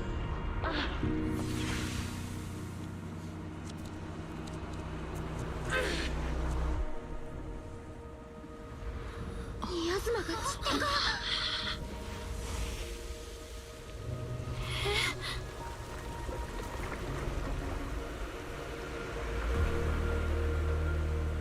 それで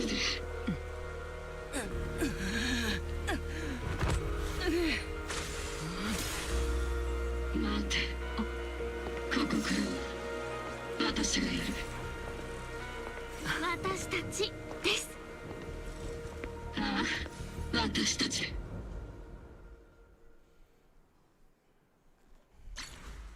Bitch already stabbed her in the chest. Isn't she just going to bleed out on her own?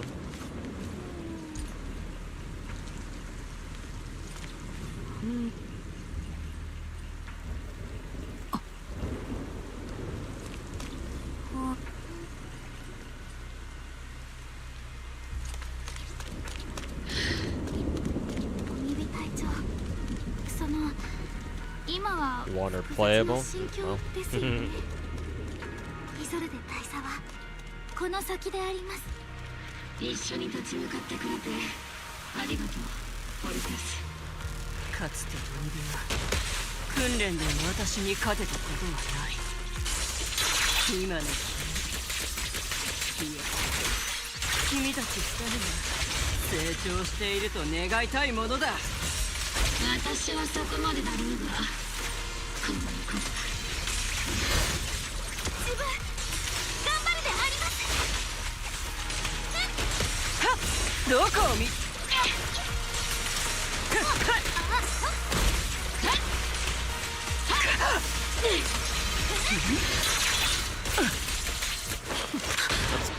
She has a parent. 君の覚悟刃で証明してみろオニビ成長したな甘いな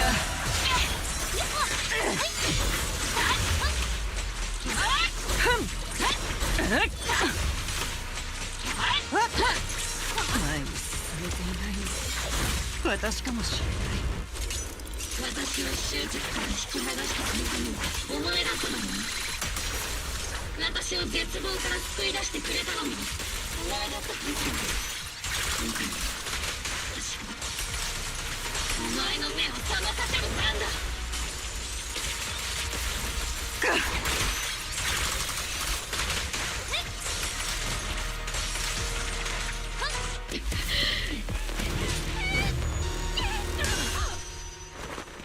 Fucking shank this bitch. やめましょう大佐復讐しようが吹っ切れようが全てはもう戻らないんだああ全ては戻らないだから前へと進むのでありますもう二度と戦友を失うなんてごめんだ大佐も QT, you can actually fail. Oh yeah, I didn't even consider that. 戦友だともう大勢なくした一人増えるくらいなんだ弱さは命取りだ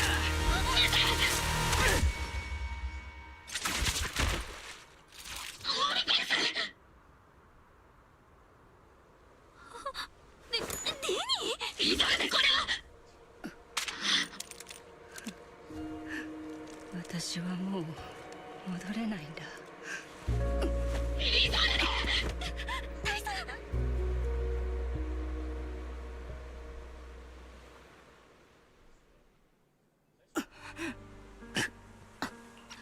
Shank that fucking bitch.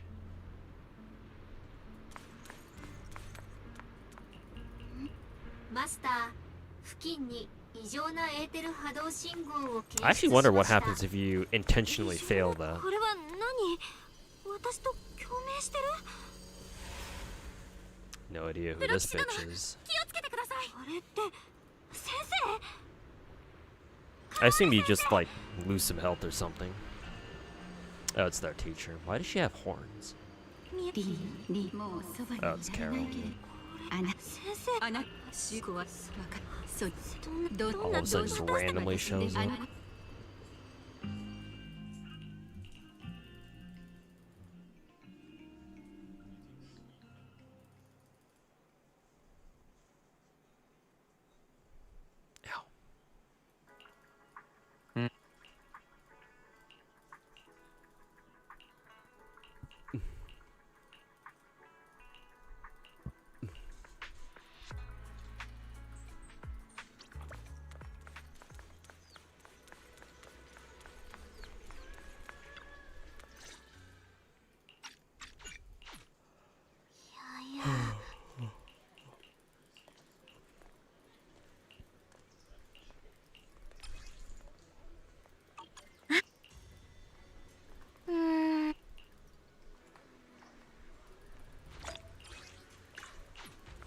Alright, cool.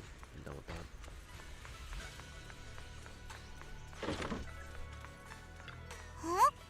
Oh god, we still have one more fucking chapter.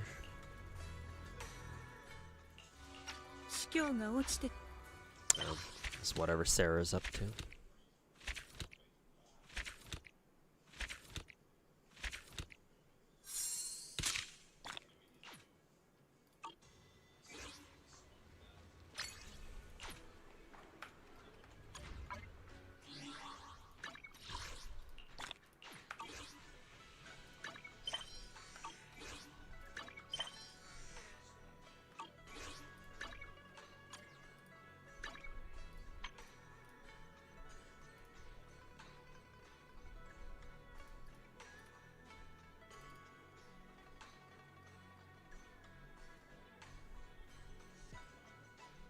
Wonder why that was loading for so long.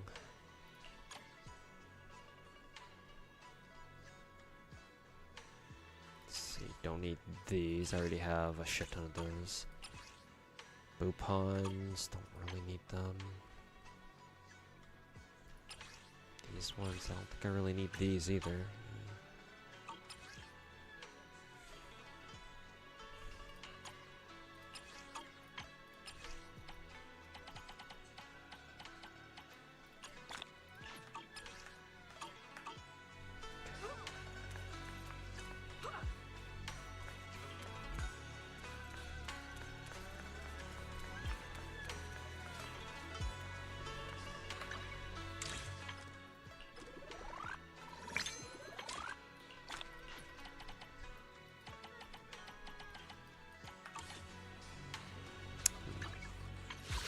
I wonder if I can hit level 50 battle pass before before Orpheus shows up.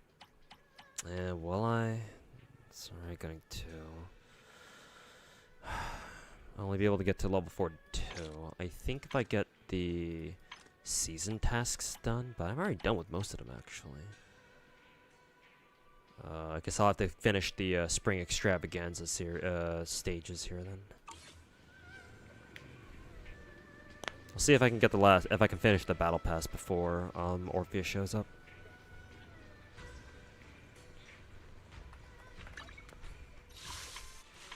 But we're gonna have to get this done like tomorrow or on Sunday or something. Let's see.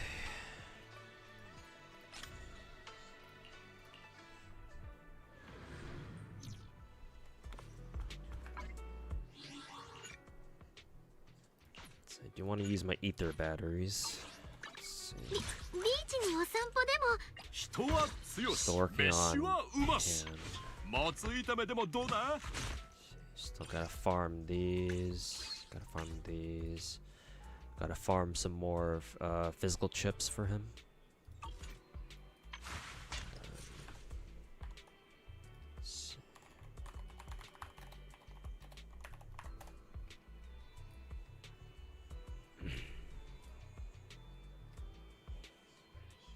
Oh god.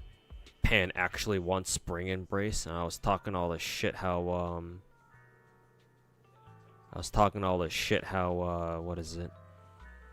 Nobody wants Spring Embrace. Oh god.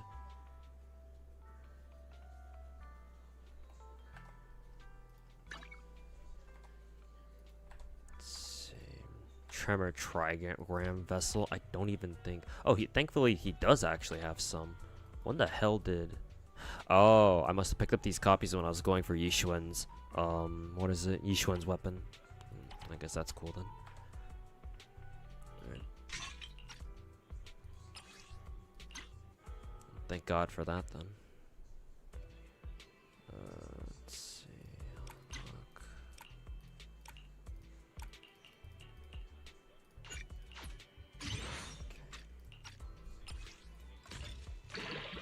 Huh, I have a lot of W engine XP for some reason.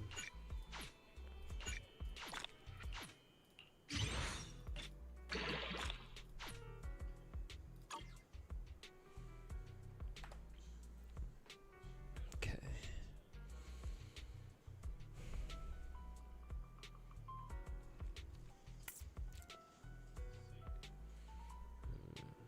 Looks like you can take Astro Voice.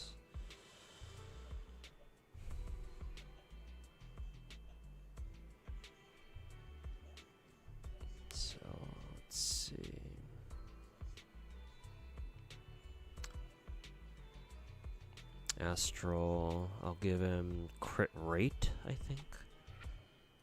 CX special, blah blah blah. I assume Pan's core skills don't give him any free crit stats.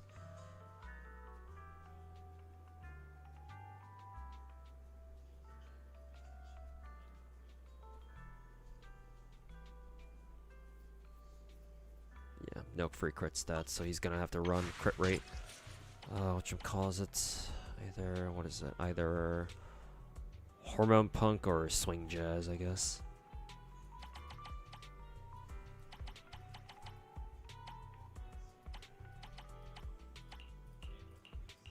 Let's see. Oh, I actually do have a crit rate sub for him, actually.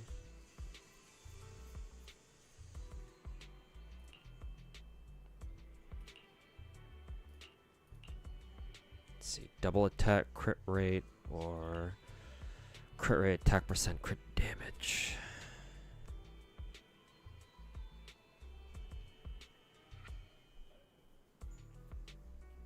Till 3k attack. Then, okay. Let's see. Crit damage probably isn't going to be that important on him, I don't think. So give him this one, actually.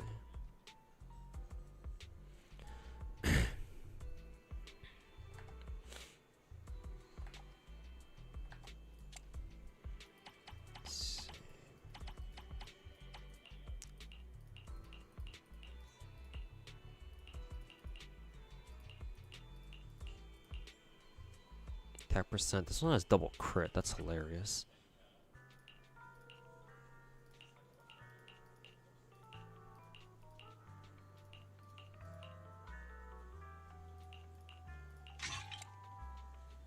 What does he want as 5 disc? He wants physical damage. That might be a little bit tricky to get, though.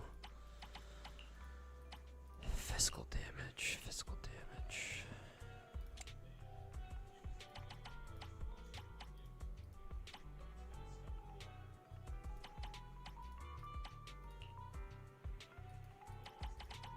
This one has attack percent. Let's see.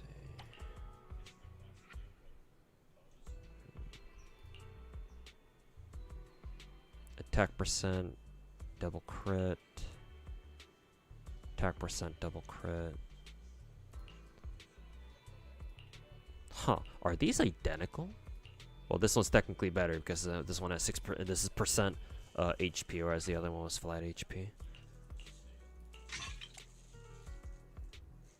Hey, Shimazaki, welcome back, man. I'm about to end the stream, so, but glad to have you back for a bit.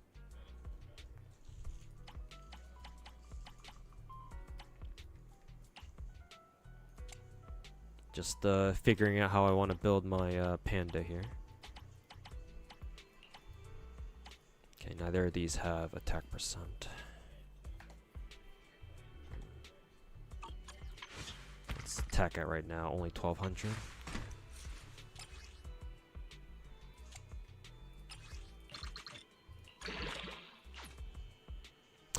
Triple crit damage. Let's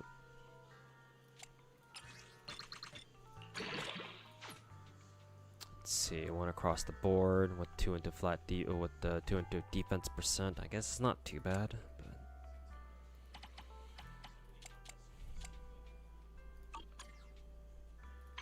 let's see, he's at 1400 right now. How the hell do we get him to 3000 attack?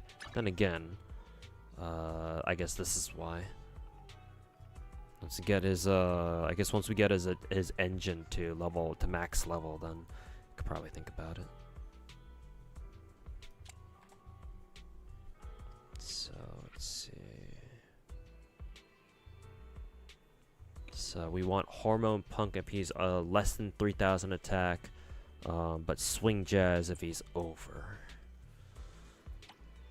That might be a bit tricky.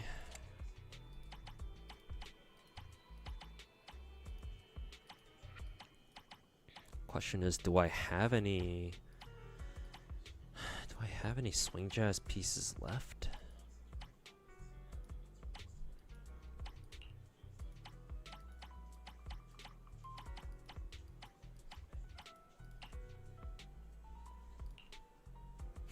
Double crit.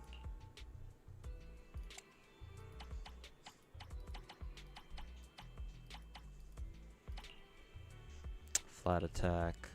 Flat attack.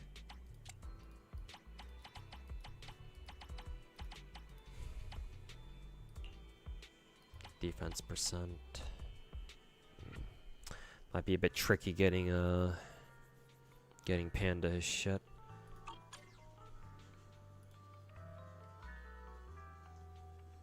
You always want to call him Dapan, but that's Enfield's Panda.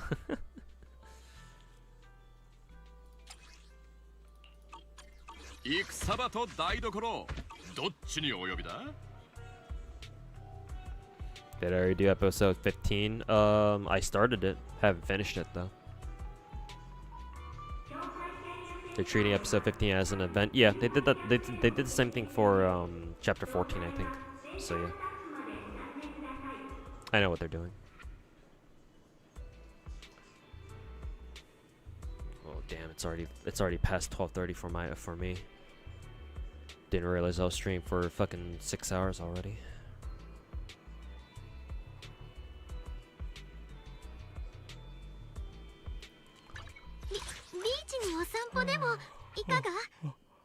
I also got to prep for Orpheus next week too.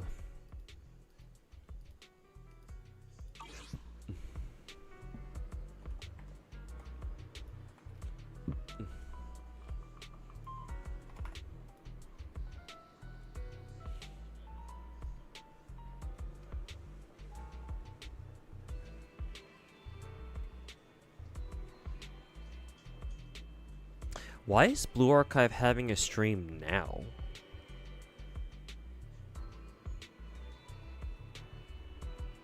Oh, hey, look, Toa's doing a. Is Toa hosting a Street Fighter tournament? I even see Bonchan on there too.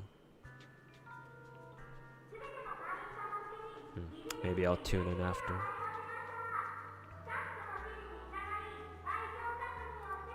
Yeah, what is this Blue Archive stream?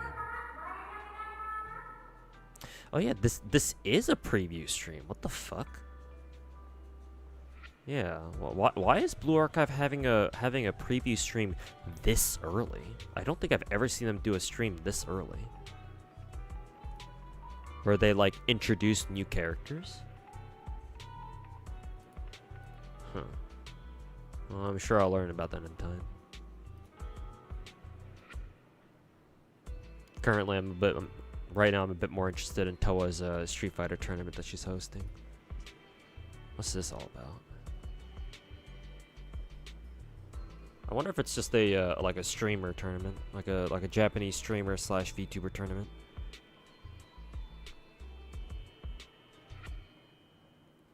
Is it JP? Yeah, it's JP. I'm talking about a JP stream.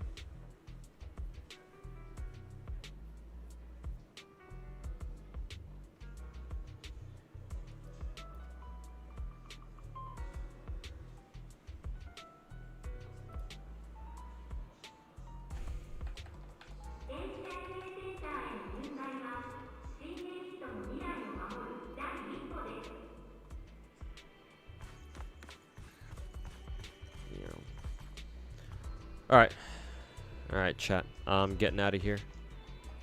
Was a productive 6-hour stream.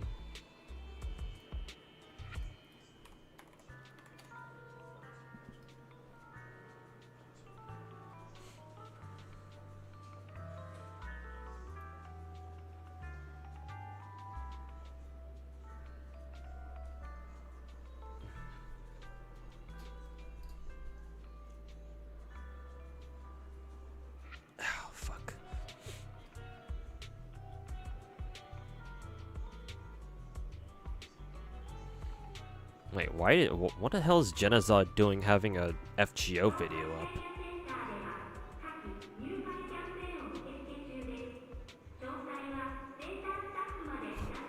What is Genazod doing watching an FGO video? What the fuck?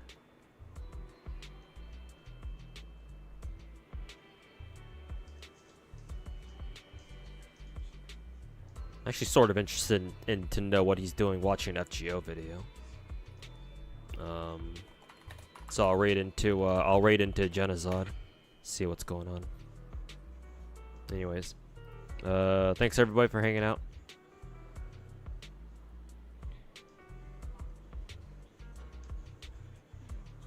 I'll send you guys over to Genazod. I was gonna send you guys over to Sweetly, but then I was looking through my followers list and I was like, wait a minute, what is Genazod doing watching an FGO video? What the fuck? So I guess I'm about to find out. So. Oh, he's not watching an FGO video. He's watching a free-to-play accessibility ranking video or something, I guess. Is that what I'm getting at here? Anyways, catch y'all later. See you guys tomorrow for another stream. But yeah, take care everybody, enjoy your weekend, and tell us Genocide I said what's up.